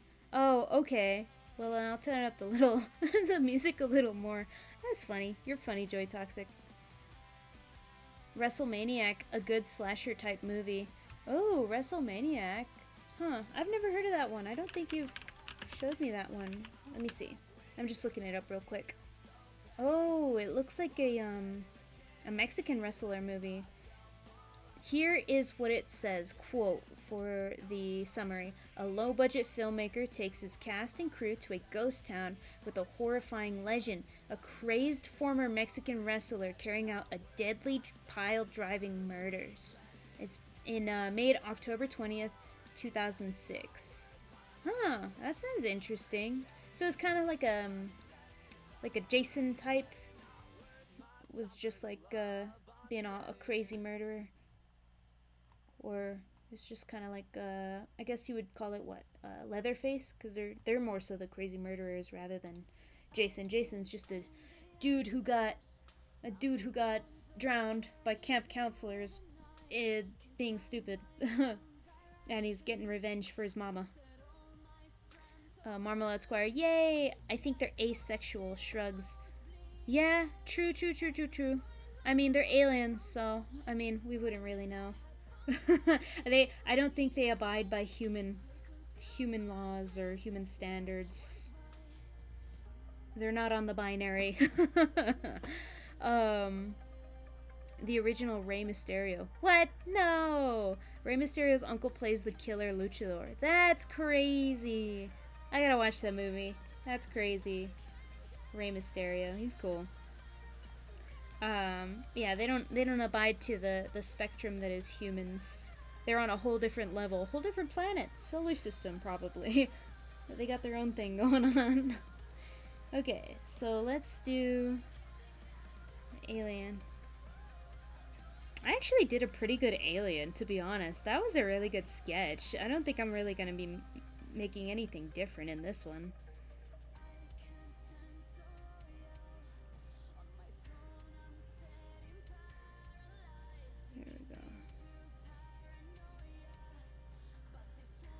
Yes, a fun watch, Marmalade.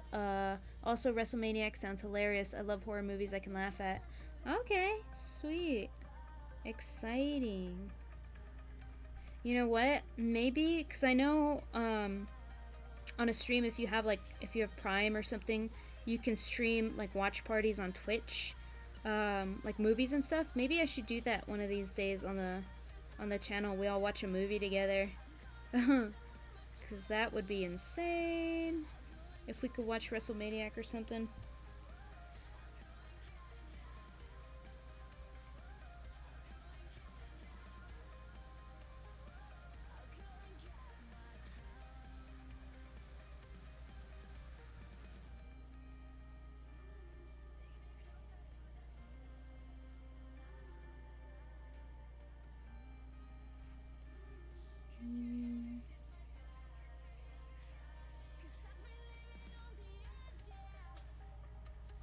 Oh, they have sharp teeth, huh?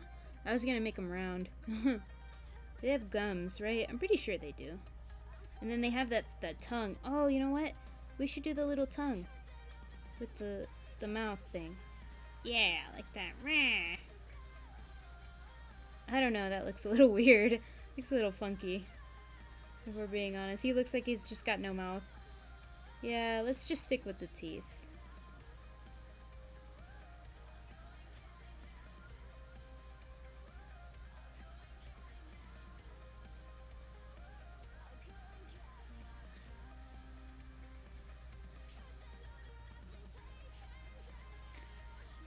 Joy Toxic. Oh, Marmalade Squire, you said that could be fun, though copyright might be difficult. Yeah, I know there's something with Twitch and Prime, though. I think there's some, like, movies and some, like, TV shows that you can watch on stream. Like, I know one of the Twitch streamers that I follow, She like did a whole binge watch of like Degrassi. And she like had it on like I think it was like Tuesdays. It was like Degrassi Tuesdays or something like that. So I know it's possible. And then Joy Talks, like you said, I might have it on DVD. There's no stream anywhere. I just saw it though. I thought I saw it like as like you could buy it on YouTube. Let me see. That was WrestleManiac.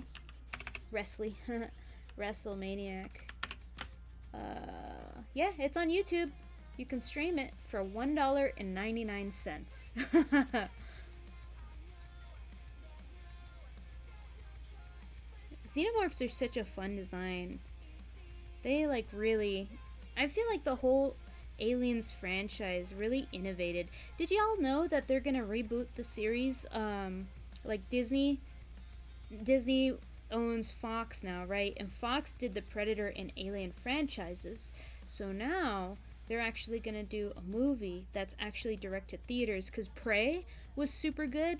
They released that on Hulu, but now they're doing Alien, and they know that because Prey was such a hit, they're gonna be they're confident that Alien will also be a hit. Which I mean, I'm like, why didn't they make Prey come on to like in theaters instead? You have like 3 generations of Predator fans. Maybe because I think the last one flopped, if I'm not mistaken. Like it flopped in box office numbers, which is why you always need to go support your movies if you want sequels anyway.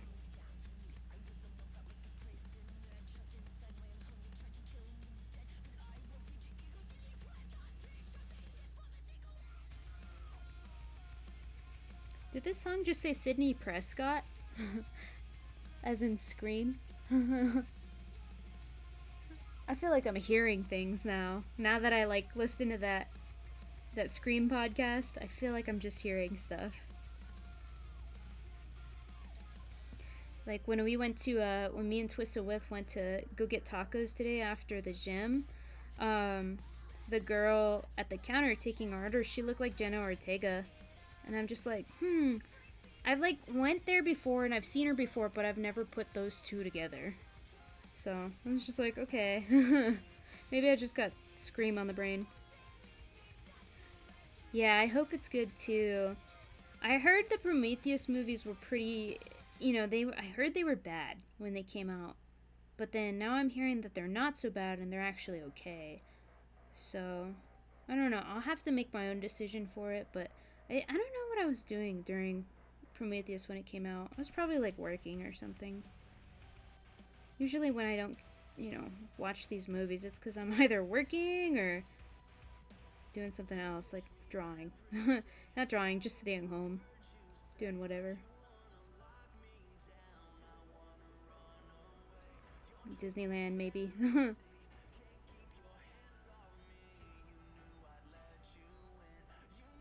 Yeah, I think it'll be good because they went back to basics with the Predator movie. So I think they, hopefully, at least, they'll take the right lesson from that. But who knows? Studios are going to be studios, to be honest. They're always just going to want that money rather than story.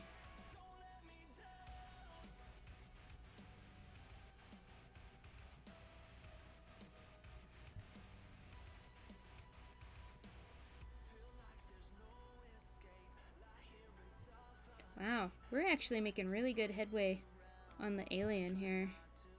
I think I made this line a little too thick.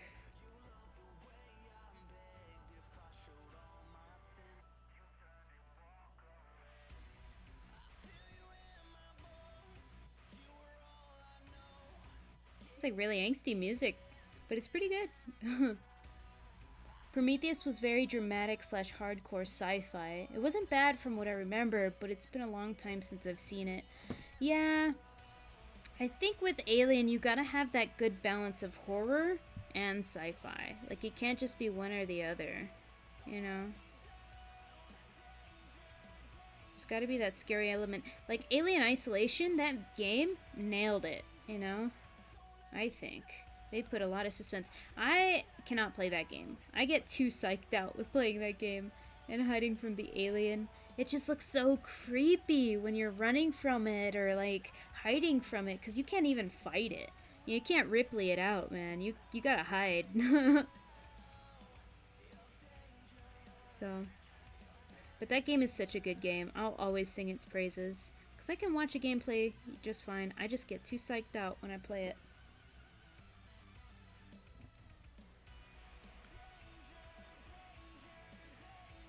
I like keep adding these details. I keep forgetting it needs to be like chibi style. I just want to keep adding. So let's go ahead and get its leg. Probably make it a little bigger. LMAO, I can't play horror games, but I do enjoy watching them. Yeah, I can play some of them. It's just other ones, like, I'm not quick, you know? Whenever I'm scared, like, I'm not quick with my hands. I'll be quick to jump and run, or jump and fight, but, like, it's like coordination with that kind of stuff takes a very special skill set, a very special person to be able to do that. So the horror streamers, right, and the horror let's players on like YouTube and stuff, I commend them, because I could not keep up a commentary while being scared poopless being scared shitless while watching these, or while playing these games. But if I'm like trying to be a silly, you know, silly goose while watching it, or while playing these games, like with friends, I can play them with friends, and be a silly goose about it, but just like by myself, in a dark room with my headphones on, yeah, no way. Like my whole setup right now is my back facing the wall, just for that exact reason. If there's a scary part in the game, my back is against the wall, so I don't have to like worry about turning around and someone's there. I've put some thought into that one.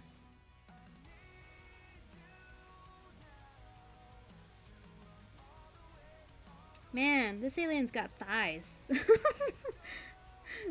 I didn't realize like how shapely I made it. But I mean, hey, they kind of gotta be like a cat too, with all that crawling. Same, it's a big nope for me. Yeah. It's only, like, some things you are just better with friends.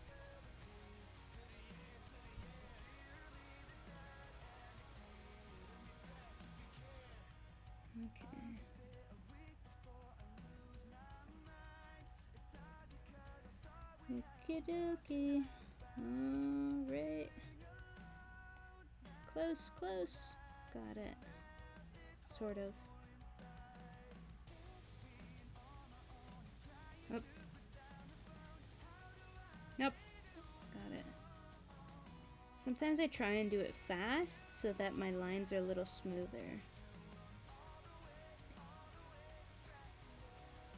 There we go.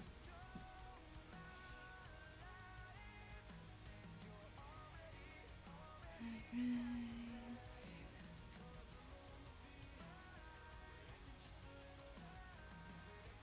The hip bone.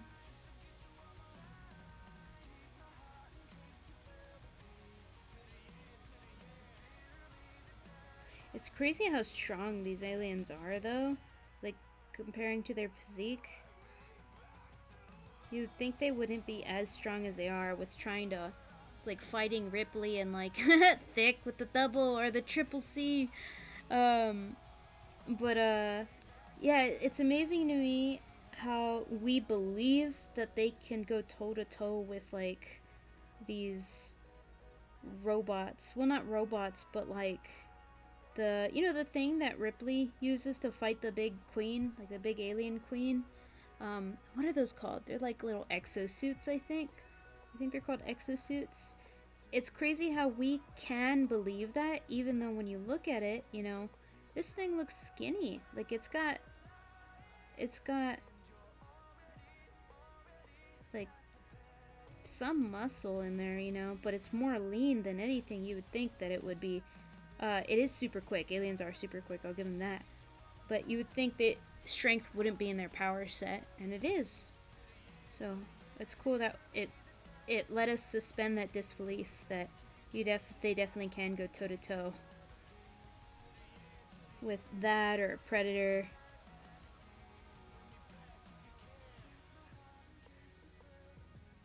They need to make another Aliens vs. Predator franchise, but I think that's what they're probably headed to. With rebooting Predator, I'm just terrified of the acid. Oh, that's right, they're acid blood. Even if you kill it, you still have that. You still have that bad acid that just travels. What did it travel through? I think it traveled through like 20 floors or something, huh? Imagine if that fell on someone after you killed an alien. Say goodbye. Oh my gosh.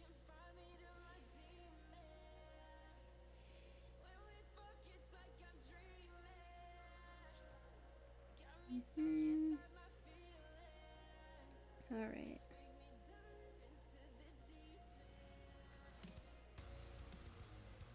So I'm making like whatever's in the foreground a little thicker lines, and then whatever's kind of like not as prominent a little thinner.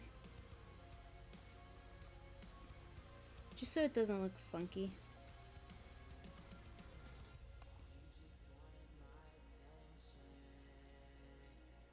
I love this brush. This is a really good brush.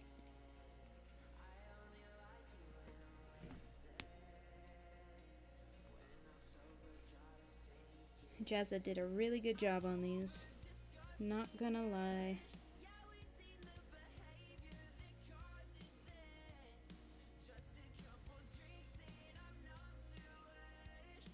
I don't know why I put sleeves on it, but, you know, I'm just gonna go with it.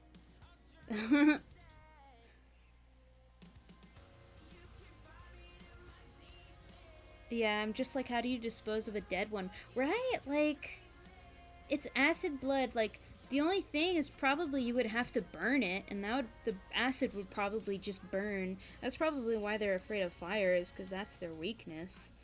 But yeah, it's like, okay, if you shoot one to death and its acid blood is everywhere, there's no way to, like, you can't move that thing until it dries out. Like, there's no way. Which hopefully maybe the new movie that they're making will go into the lore for aliens, like where they come from. I don't know if a movie's already made that, because I haven't seen anything past like Alien 3, I think. But like who, like where did the aliens originate? Why are they the way they are? Are they the only beings that do this type of thing? Do they have like natural enemies or natural predators? Right? Of course there's a predator in the universe, right? They're called the Predator because they hunt like super strong beings, but are there like, you know, how even like apex predators have things that hunt them, you know, like food chain and all that cycle? Like, what would be able to hunt an alien, like naturally, like in the food chain on their planet? He said, yes, I need practicality with my horror. Also, Prometheus explains a lot. So then, yeah, I'll have to pick up Prometheus and watch it then, because I like, that's one of the things I'm like really curious about, is their alien lore. Oh, I didn't like that. Let me just do this. There we go. They got those like little spiny things, or some of them do, and I like it, so I'm just gonna add it. And they always got that exposed rib cage chest, like exo chest. But I'm not drawing ribs. Those were the bane of my existence. Ribs are so hard to draw. So that's a big fat no from me. This is the best we're gonna get.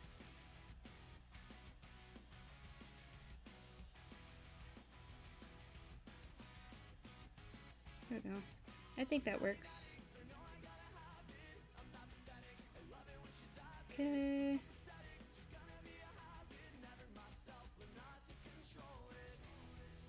Got it. Okay, now we have the tail. You know what? Let me do another layer and then just do a swish that. There we go. That makes it flow.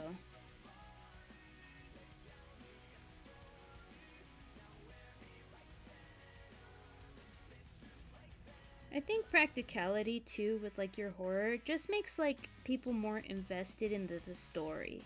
Like, if you can explain something in the universe and you don't leave it to like the imagination of others, I think it helps define your story going forward more too.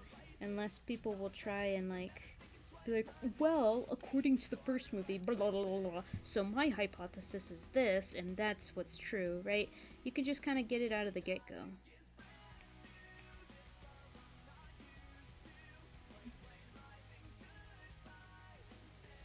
One of the things I like about the aliens, though, are their tails. They all look so cool. Like, they're kind of like spikes, but also like a spine.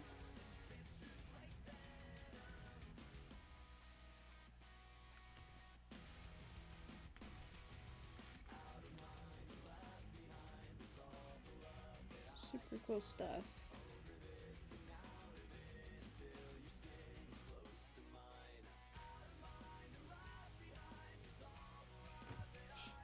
Alright.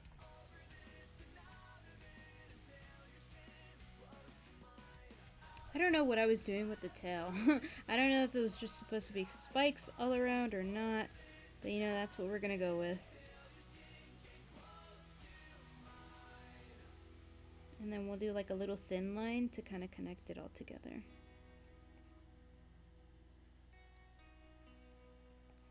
I like the Predators. And I like that they did a crossover. That was super ambitious.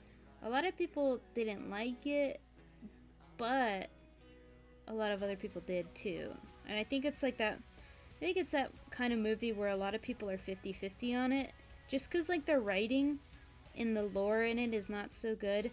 But it's like it was an older movie, right? And it was very ambitious. But most people were there to watch it for an alien and predator fight.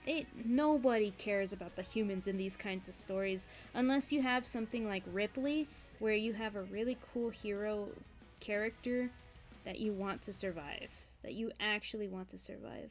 I feel like after they kind of, left the Ripley mark, then we're all just kind of waiting for how the alien is gonna kill or how the predator is gonna kill all of these people.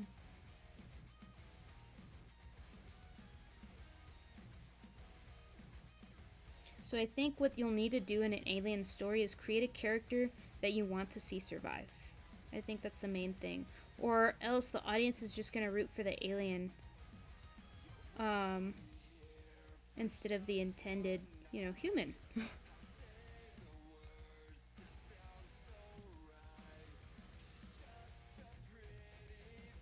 I have no idea what I was doing with this tail. Like, oh, okay, so this was supposed to be this. Okay. That makes a little more sense. But it's so thick. Like, that armor? I need to make it like a little thinner.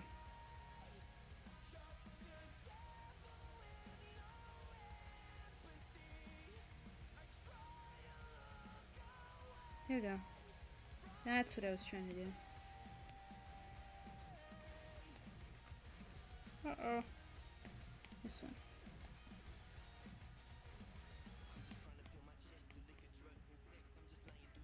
Okay. I'm like trying to see how it curves. But I think I might have to curve this guy. Oops. Curve this guy over here.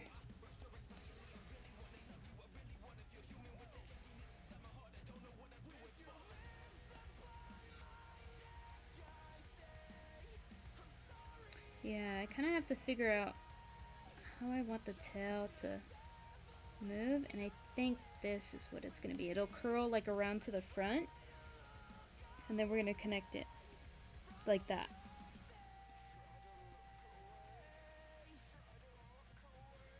The eraser's too big. There we go.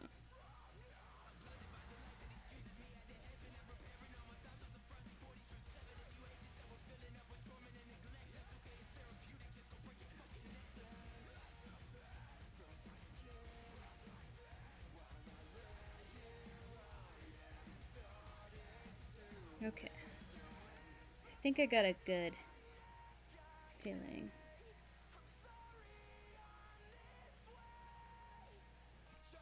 How that tail works.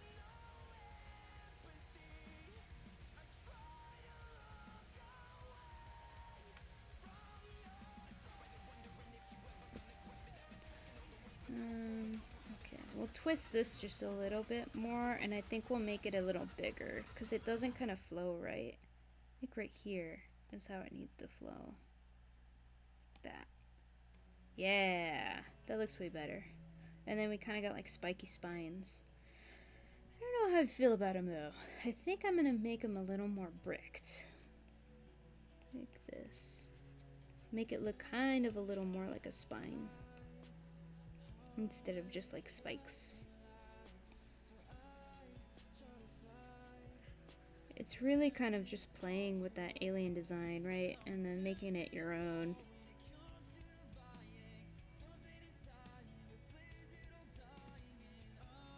It's funny because I think it was like 2 years ago for my friend, I drew her an alien, like a xenomorph, doing a, I think they were doing a kickflip or an ollie on a skateboard. For whatever reason, I was like, you know what would be sick? A xenomorph doing a skateboard trick on her birthday card. And it really was sick. I'm gonna try and see if I can find that later. Because that was a really funny one.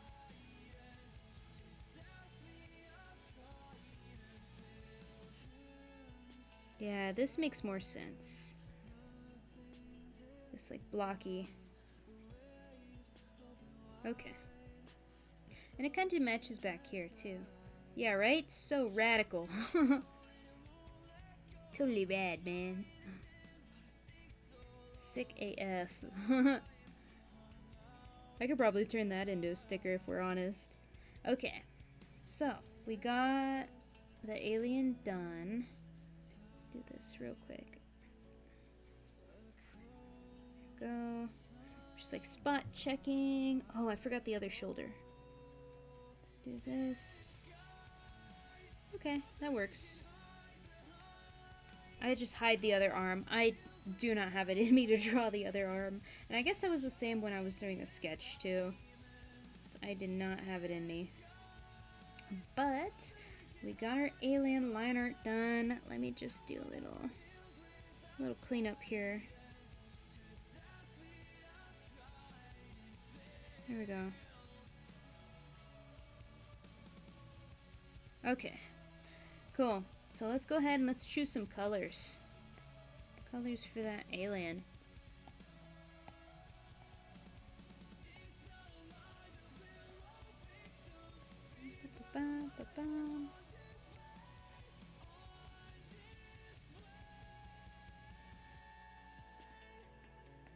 I don't think they can spit acid, huh? I think it's just their acid blood. If they could spit acid, I feel like they would be even more terrifying. That would suck. Yeah, no, never mind. Because I think Ripley got some alien spit on her, but I don't think it did her any issues. Okay, sweet. So we got our mask down. Let's take a look at some alien colors. Let's see what's going on. So, alien, xenomorph. What the heck is a xenogender? Okay, so normally they're black. I feel like I saw like a white one or different colors.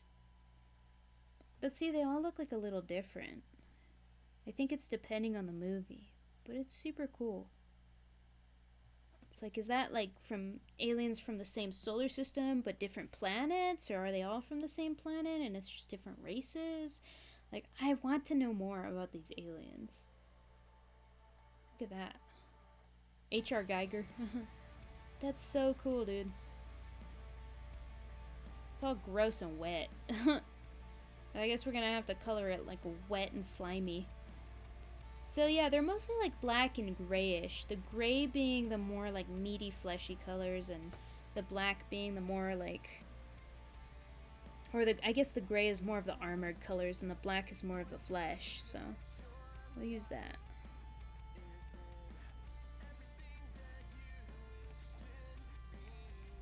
So I probably shouldn't have done gray as the base color then. Let me fix that. I'll fix it real quick after I fix this. That's bothering me. Okay. So this is bothering me too. I wonder if aliens can regrow limbs. No, that looks better like that. Okay, so let's fix this color real quick. Maybe turn it into a light purple, just so we know what we're coloring. And oh, let's do some like dark purples and stuff. So we'll do that.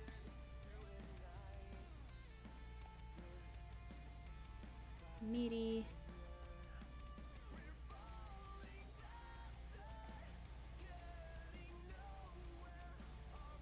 Right there.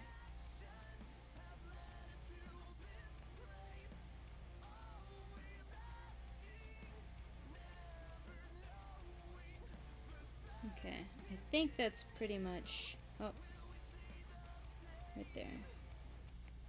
Okay, let's get some bone gray.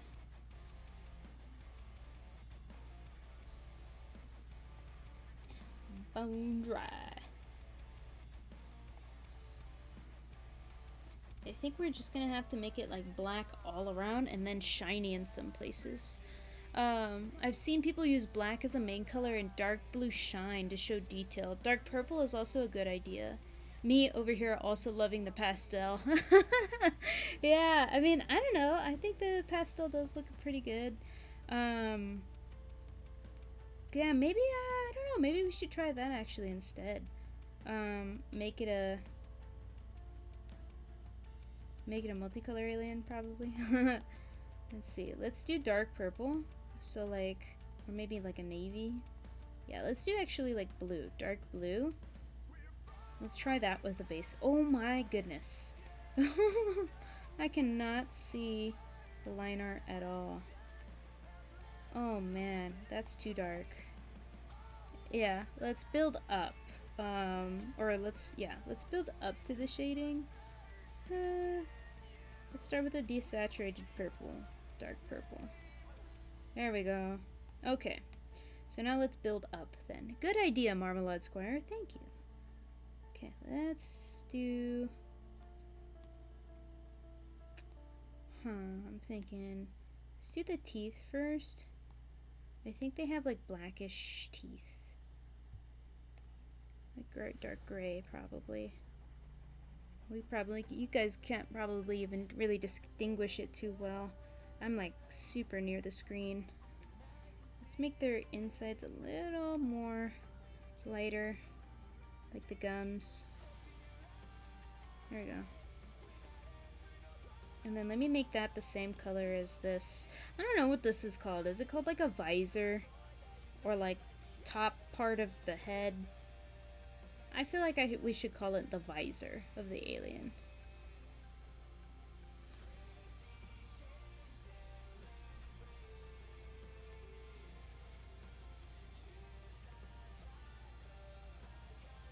You know what, maybe we should make the like inner part glow. That'd be cool.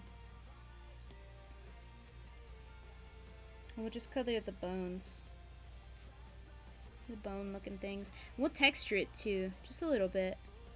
I feel like with the alien, less is probably more. So we'll just color the bones parts for now. And then we'll kind of go from there. We'll eyeball it this time around. We won't go in with a plan or anything like that. Sometimes it's good to go in with a plan, sometimes it's good to just wing it.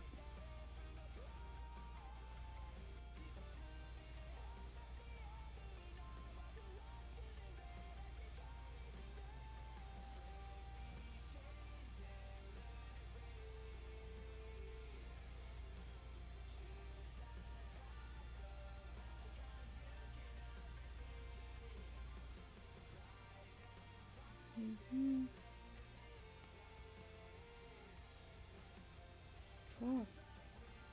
Looking pretty good. Should we color the ribs?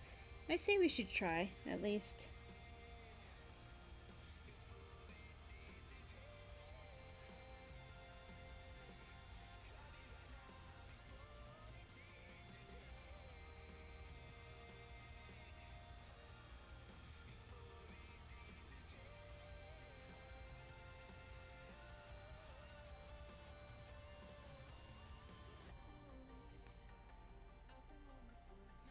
pretty cool. Okay. Let's try blue. Let's try using some blue. Maybe like a lighter blue. Also, LOL, I love Spooky with Q. An artist I follow just started a Five Nights at Freddy's Sunreal art crossover. That's awesome. The details are immaculate because she's going to the open face terror, right? Oh, terror route. Oh, that's cool. That's awesome. Sunreal characters are actually kind of crossing over with horror a lot more lately too, though. When me and my mom went to what is it? Hollywood or like Hollywood Universal Studios.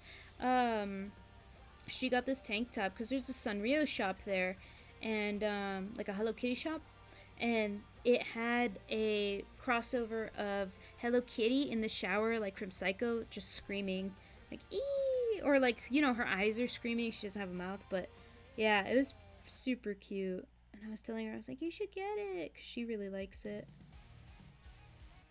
So she got it. But yeah, I hope they do more crossovers with Hello Kitty, because she's got, like, it'd be funny to see her, like, as a Gundam pilot or something, you know?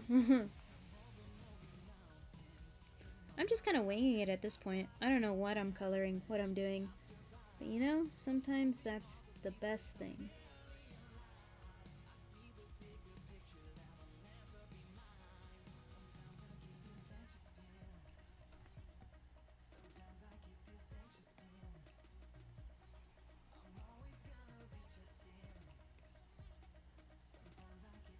Okay, maybe we gotta make the teeth a little brighter.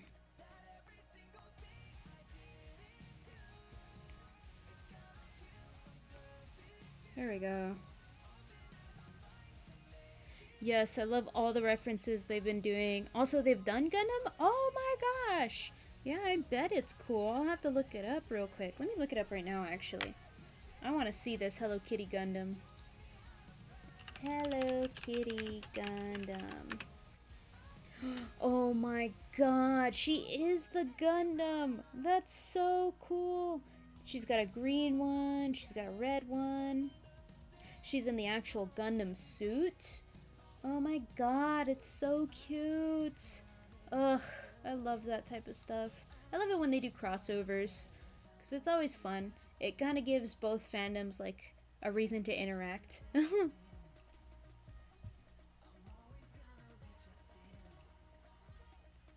Alright, cool.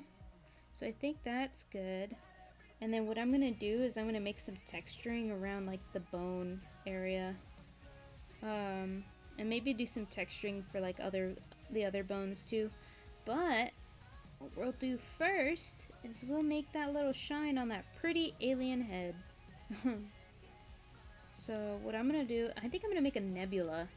Make it look a little like Crystal Skull, you know, Indiana Jones. They had a little nebula inside of the skull, which was pretty cool. So let's do luminance, let's do nebula, and let's do a little bit of purple. And then what I'm gonna do is I'm just gonna do that real quick. Nope, not that. I don't want that selected. Okay. It didn't want to take this little tiny part. There we go. Alright, so let's do that nebula. Yeah, look at that. That's cool. I don't know. I think I made it too big. Oh my goodness. Maybe like less is more for sure. Look at that beauty. Oh my god, look at that. When I worked at GameStop, I was able to grab the shirts and figure pins they made for it. Also, loving the Xenomorph so far. Oh, thank you! Thank you. And you also said, neat. Thank you so much. I was thinking about Indiana Jones. And I was like, you know what? Let's make it like a little Indiana Jonesy galaxy head.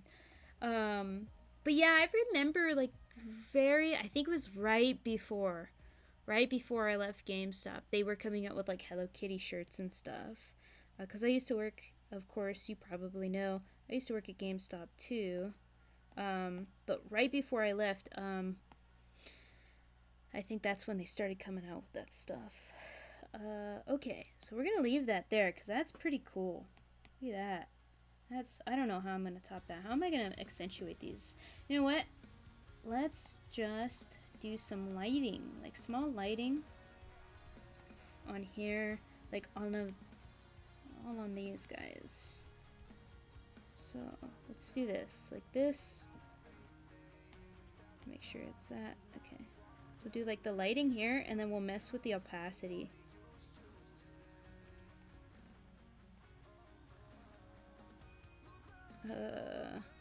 This worked better in my head, I think. Let me see. Yeah, like that.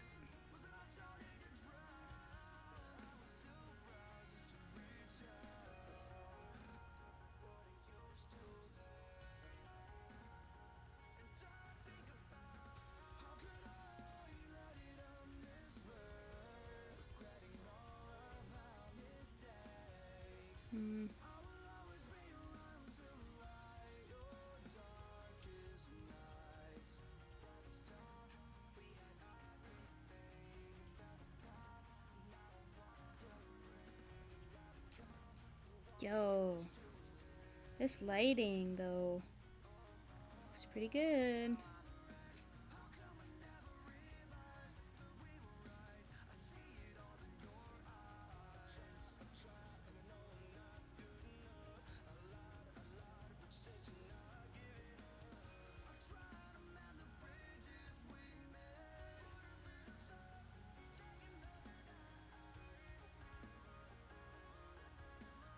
They got bony hands, huh? Let's try and do that.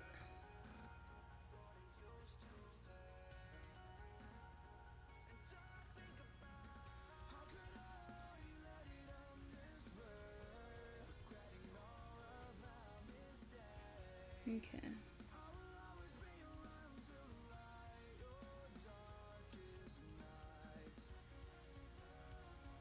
Oh hell yeah, look at that rim lighting. I love rim lighting. It's just hard sometimes when you don't know where the rim is or how it works. Okay. Let's do this.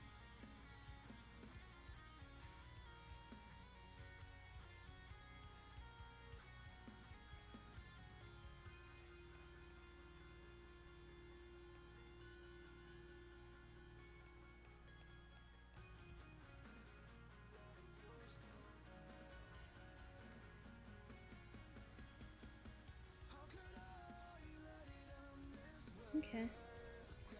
Doing pretty well, doing pretty well. Oh yeah. It's good.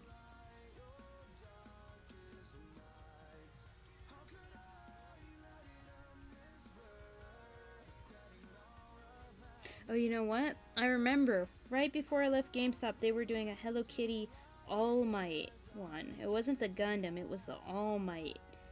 That's the crossover that I saw before I had left. It's the My Hero Academia.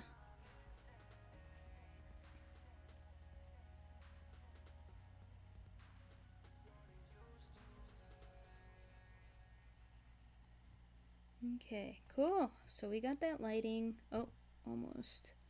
I forgot. I keep forgetting the things in like the foreground.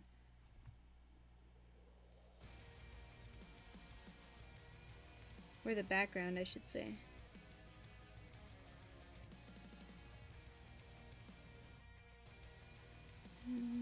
Let's do some jaw lighting real quick. Okay. Awesome. Looks cool.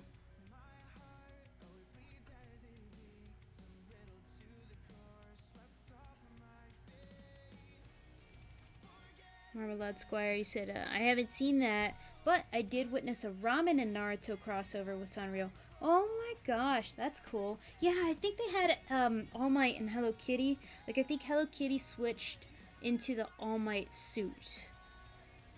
Don't forget to color the acid spit. Yeah, that's right. I'm not done just yet with, like, the lighting.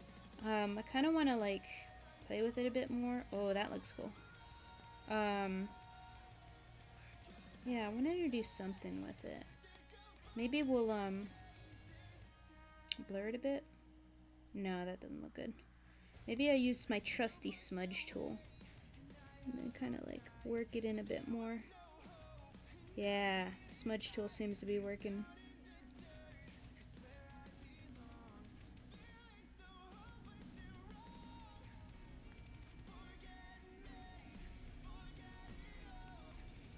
We kind of want to blend it in a little more, I think, is what I'm wanting to do. Just so it like blends nicely.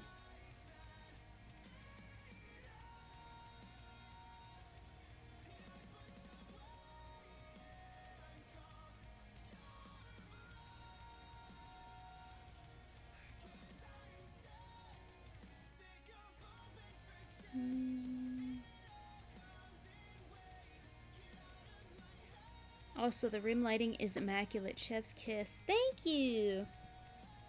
I really love rim lighting, so I think it's like one of the good things with lighting that I'm pretty good at, just because I practiced it a lot. But like lighting anywhere else, like lighting a human face, my word. I need to practice that more, because that's hard.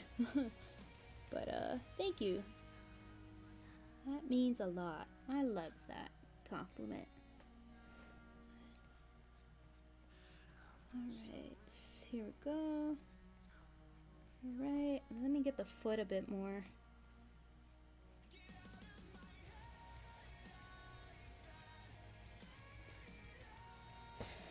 Oh no, that looks weird. Okay. Let's see. I'm just like trying to like visualize it, make sure that there's nothing that I'm missing. Keep some backlighting there. Just a tiny bit though. Just enough to distinguish it. Let's give him a little less. I'll give him a little less of a rim light there. Maybe a little more rim light on the jaw. Ah! There we go. And then just a little tiny bit there. Alright. I think we're pretty much done with the lighting. Now it's like figuring out the shading. And then of course the texture. Let's do the acid spit real quick, because that's a super easy thing to do. It's just neon green. Let me take a look. You know what? I can get all of the like little black parts. Let me fix the hand a little more, because that one is bothering me just a little bit.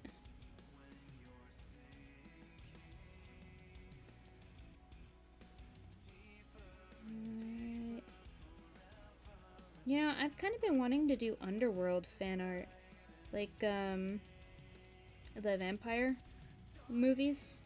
I've been kind of wanting to do that. Of like the lady with the hair, the short hair, the main character, I forgot her name. But kind of wanted to do that lately. Okay, so we got that done. Let's go ahead, give it some texture. And then let me light up the teeth a little more. Give the teeth some lighting, really.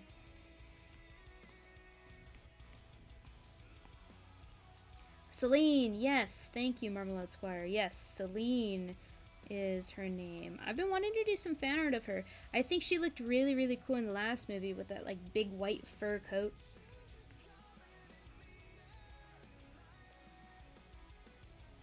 Oh, you know what? We can do some spit on this alien too.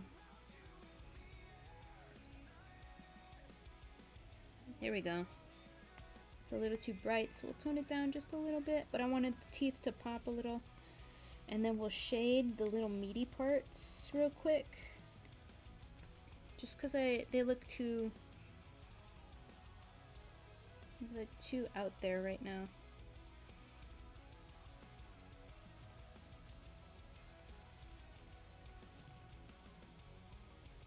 Oh yeah. That was a good decision to do that shading. I think it definitely was. It gives it some depth. Look at that. Woohoo. We have lighting in some areas, shading in others. Alright.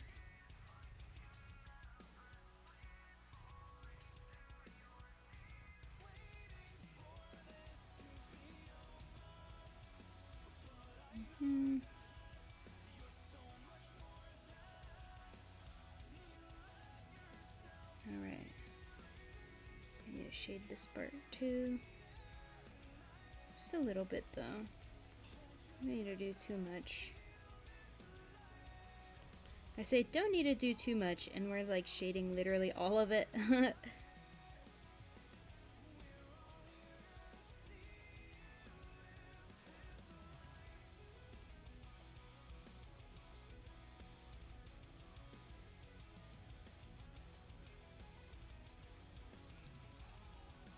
Okay.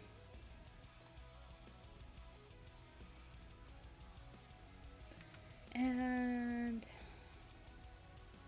let's get some shading here too on the ribs and the little armors that we did. I think I went too dark. There. And then we'll get that texture for that skin. You said my favorite of the Underworld series was the first and the Lycanthrope movie. So tragic. Oh yeah, right. Star-Crossed Lovers Lycanthrope movie. That one was a good one. I think my favorite will always be the first one. Just because it's like you're just being introduced to that world. Like all sorts of things are happening. There's things with the vampires. There's things with the freaking lycanthropes, the lycans. There's things going on everywhere in that movie. You got double crossings. You got, you know, a bureaucracy of vampires that you're just meeting. They got all of this tech, and then you have all of them going after Selene because she's protecting this dude that she just met, and then you got this guy who's jealous but also a backstabber, and he wants to be with Selene. Yeah, I love the first movie. That one's a classic. A classic one for me. Oh, you know what? I should watch that this Halloween. We should, we do a little, what is it, horror movie marathon, all throughout October. Just being excited for Halloween. We should definitely add Underworld to the list. That's gonna be super exciting.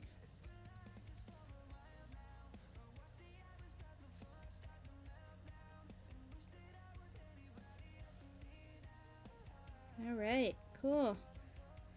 Awesome. I got all that shading done. And now we'll just do a little bit of this, a little bit of texturing, and then we are Gucci. Okay, let's see. I guess it's just on this one. So, what would the alien skin texture? I think they're very porous. Yeah, a lot of bumps and stuff. Maybe gloaming would be the one. Let me just test it out on a real bright color first. That's kind of okay. Maybe we'll shelf that. We'll look for a different one first. Yes, I totally agree. Yeah, that first movie, super classic, for sure. Organic, is there any pores there? No, there's cotton. Let's try it. Nope, that's too soft. Let's see, artistic, leatherwood maybe? Let's try it. Nope. That's an automatic no. Let's try the texture paints, see. It's a splat, a mist. Oh, I kind of like that one actually. Good job, Jazza. Okay, so I accidentally did too much of that. Let's see. Let's select this and see what it chooses. Okay, so we want everything but that. So we'll invert it. And then we'll do that. This is a porous alien. And then I'll have to like go in there and not delete, erase some of this, because some of it's like getting on the armor, and I don't want that to be porous or that's just gonna look weird. So that tail I think can stay like that. And then Marmalade Squire, you said, I think it depends on the movie. They look like black plastic to me. Yeah, I think they all kind of like each movie has their own little definition. Not definition, like their own little alien, right? Like we went back to that, to like this guy right here. Like these are from all of the movies. They all like have their different looks, which is like super cool. The spit is definitely a must, but yeah, it looks plastic, looks a little wet too, you know? Like a lizard. Or like a salamander, I should say. Look at that! Like, hello. Yeah, well, look at that Hellraiser. Ew. Oh yeah, it's another one. I can't get through Hellraiser. It's just too gory for me. Like, just... And even though it's like, it looks really fake too, I just can't do it. It's just not an enjoyable time for me. I like the lore to Hellraiser, so I'll like listen to a video about all of it, but I won't watch it just because of that gore part. I'm just, you know, it's torture and all of that because all of the people that are trying to open that little box are, you know, not good people, but also I don't want to see people being tortured. Like, it's just not my jam.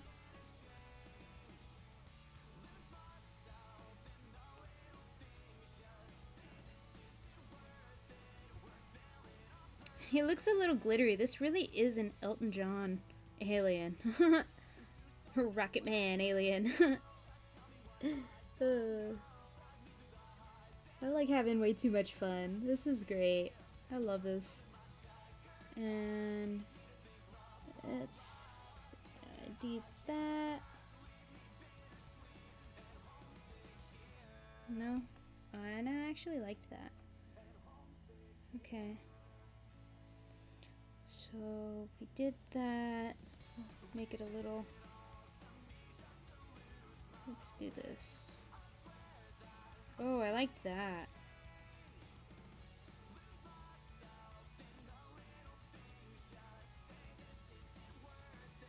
Cool. And then, you know what we're gonna do? We are gonna merge that down. Get all this together. Group it. And then we're gonna do what we normally do. Flatten it out. Make that little outline. Give it some noise. Oh yeah, look at that. When we make it darker, it really pops out. Oh, heck yeah. We should just change it darker to the beginning. I would have been feeling it. Okay. And let's do white. Oh. Convert that. Okay. And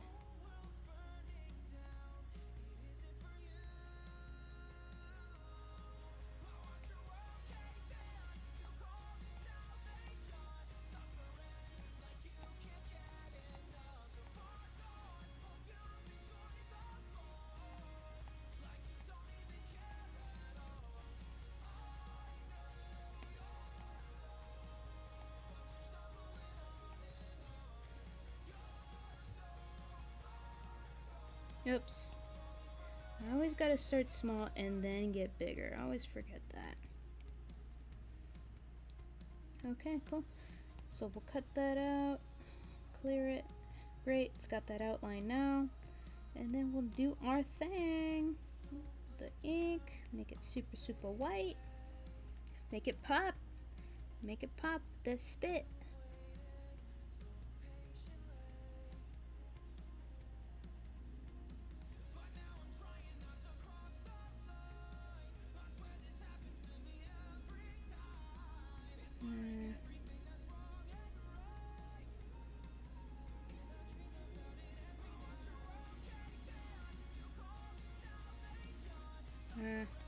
I don't really like that. I think I need to make it thinner. Right here.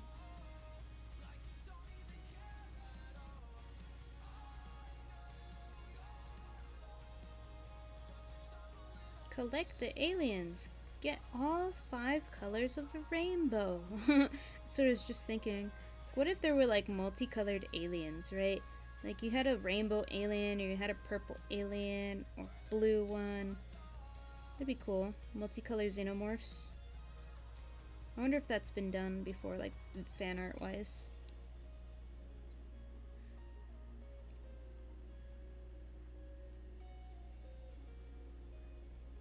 Alright. We're rocking and rolling. Alright.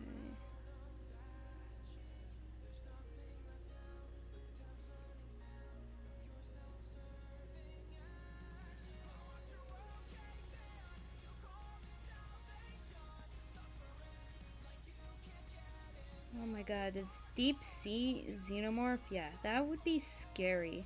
It'd be crazy. Imagine. My word. Like sea monkeys, but xenomorphs. Man, you know what? It could be like Avatar, where you know you're. Hey, both movies would be produced by James Cameron, but or both movies were produced by James Cameron, Aliens 2 and Avatar. But anyway, yeah. What if like the aliens just had like their own like separate species of peoples, right? Or not peoples, but aliens. So like you had one on land, you had some in the air, and then you had some in the water, or whatever would constitute as water for aliens. Since they're acidic creatures, I don't know. But then what if you also had like aliens that could withstand fire? Imagine the chaos. My god. Look at that. That's good. And then let's get some outline. Maybe we need to make it a little less, a little transparent-y. Yeah. There we go. And then we'll outline the arm just a little bit so that it can pop out against the body.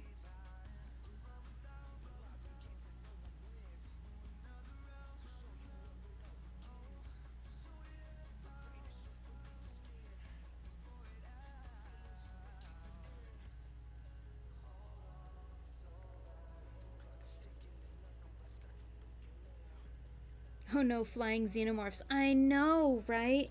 Xenomorphs with like bony wings that just take your aircraft and like, you know, attack the windows and all of that. And then, like, imagine how would you fight that? How would you even survive that? By accident, probably. You fall out of the plane, get in a parachute, and you see these xenomorphs attacking your crew and everything.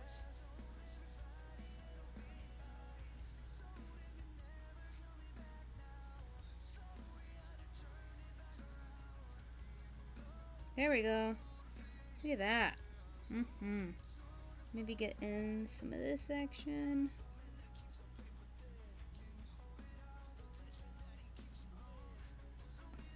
There we go. Oh.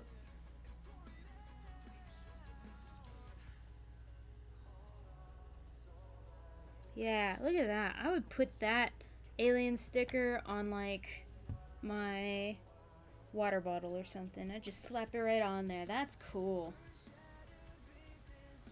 This was definitely a fun collaborative process.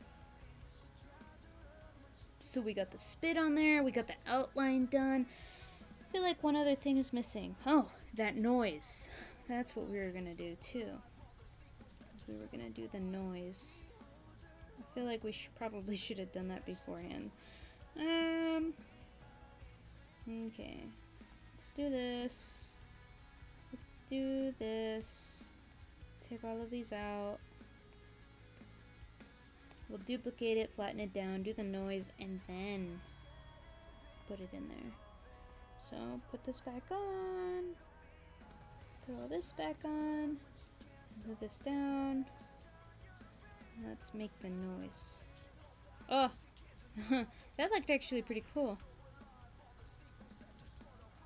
That's crazy. But that's not what I'm doing. I am...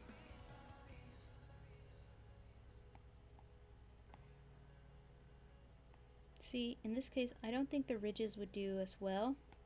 with that texturing. Maybe the billows. I think the clouds was the best option though. No, actually, I think the billows was actually pretty good. We'll use that.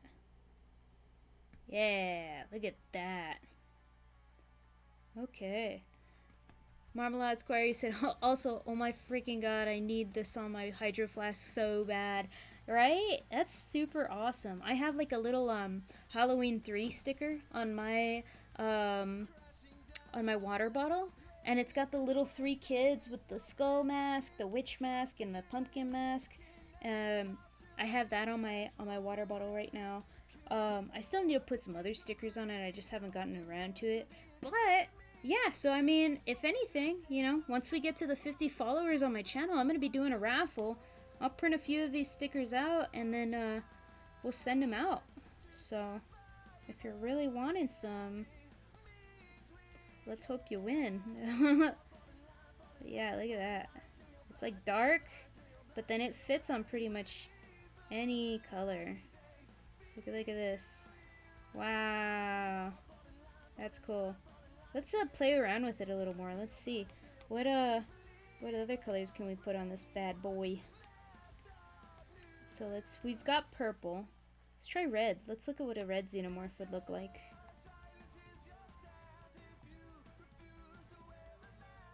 Let's see.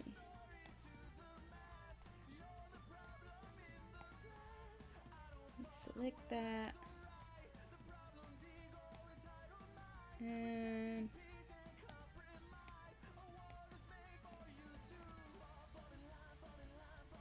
that's cool. A red xenomorph?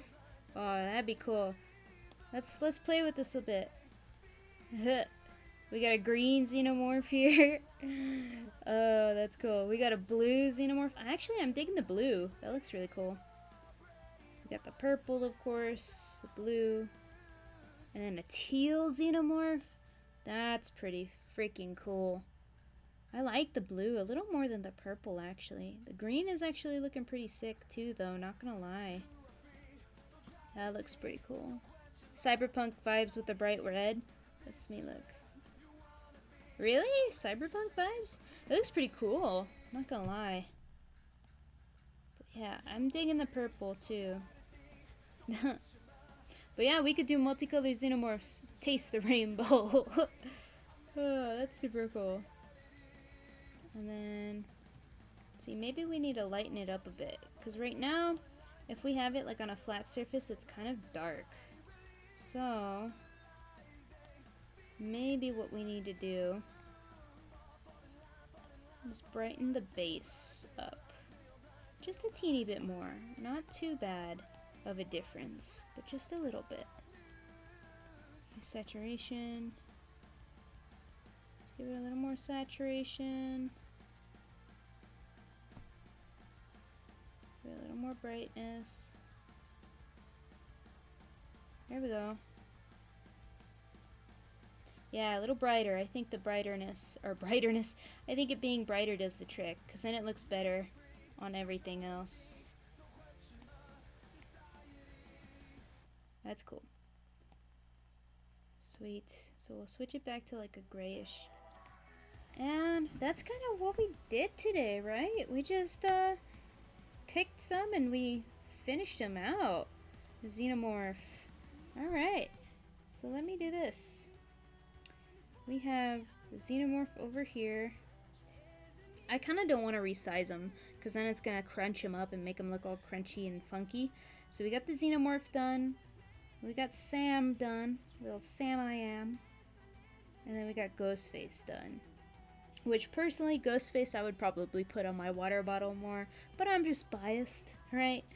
And then we got Xenomorph on, and now we have a few others that we can finish out, but that'll have to be for next time. We got Pennywise. We got Pennywise right here. We got my little cubby, my mascot, right there. He's wearing the little us suit. We got Dracula, we got the Wolfman, which is personally my favorite. I love how the Wolfman came out. He's a little cutie pie. And then I got Frank, my man Frankenstein. Or Frankenstein's monster, if you want to be technical with it. But I mean, he's technically his baby boy, so he could also be known as Frankenstein. And then we have like a few other like lists to go off of. So we have the Mind Flayer, we've got Babadook, you know, we've got all of these guys. Have you guys thought of any other ones to create? I mean, I'm kind of partial to Michael Myers. This will be for the next time around, of course, because we're already hitting around 3 hours with streaming. So thank you for sticking around this long. Oh boy, we all need to eat dinner, right? So I think next time what we're gonna do is we're gonna jump out of the box.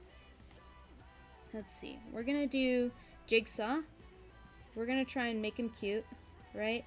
And this is next time. Next stream.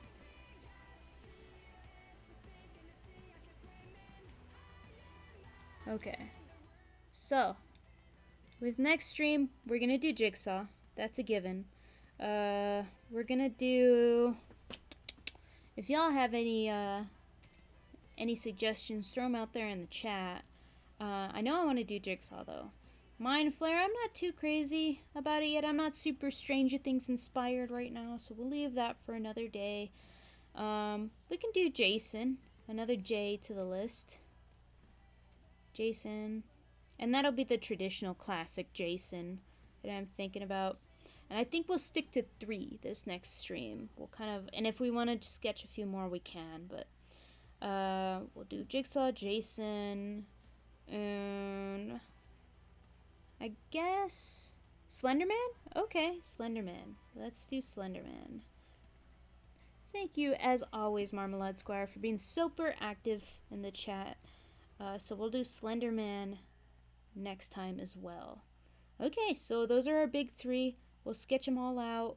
And then we can also probably finish them. They were pretty fast. We did a lot of different sketches last time. And that was in, what, under an hour or so? Under 2 hours? So we'll get around to that. So Jigsaw, Jason, and Slenderman are gonna be our next stream. So that's gonna be super, super fun. Otherwise here, we got the Universal Monsters. We got all of those guys crossed out for sketches, so we're good to go with that. Well, I hope y'all have a wonderful, wonderful, wonderful, wonderful rest of your week. It's Tuesday, so we're just starting out, but as always, right, share the stream, like it if you like it. If you're watching on YouTube, like and follow, subscribe, right? If you're watching later on Twitch, follow, go ahead and follow me. Like I said, we're gonna do a raffle at 50 followers. So right now we're at 27. We're more than halfway there. And we'll do some stickers in a little box. We'll do some art prints if y'all want art prints. And then we'll stick it. We'll do 3 random winners. So we'll put it in a little wheel. And then if you win, you get a little care package sent out to you.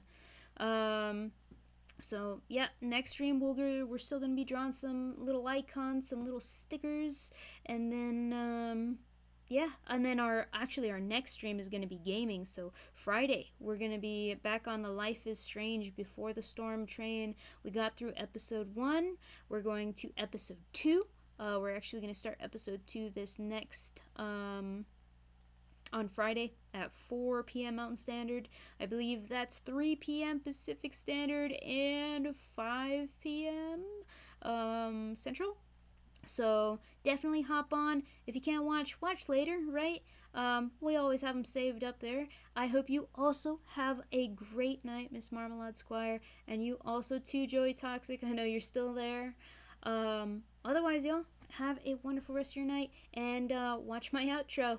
We worked really hard on it. And also, my friend Leon, he did the music for me for all of this. Not, of course, the music while we're listening and drawing, but the intro, the outro, the in-between, like, little loop that you hear when we do the BRB screen, the intermission. So yeah, go ahead, check out my outro screen. I'll switch it over here real quick. But otherwise, have a wonderful night, and I hope you feel better, Marmalade Squire. I hope you get well soon, okay? And take care, y'all.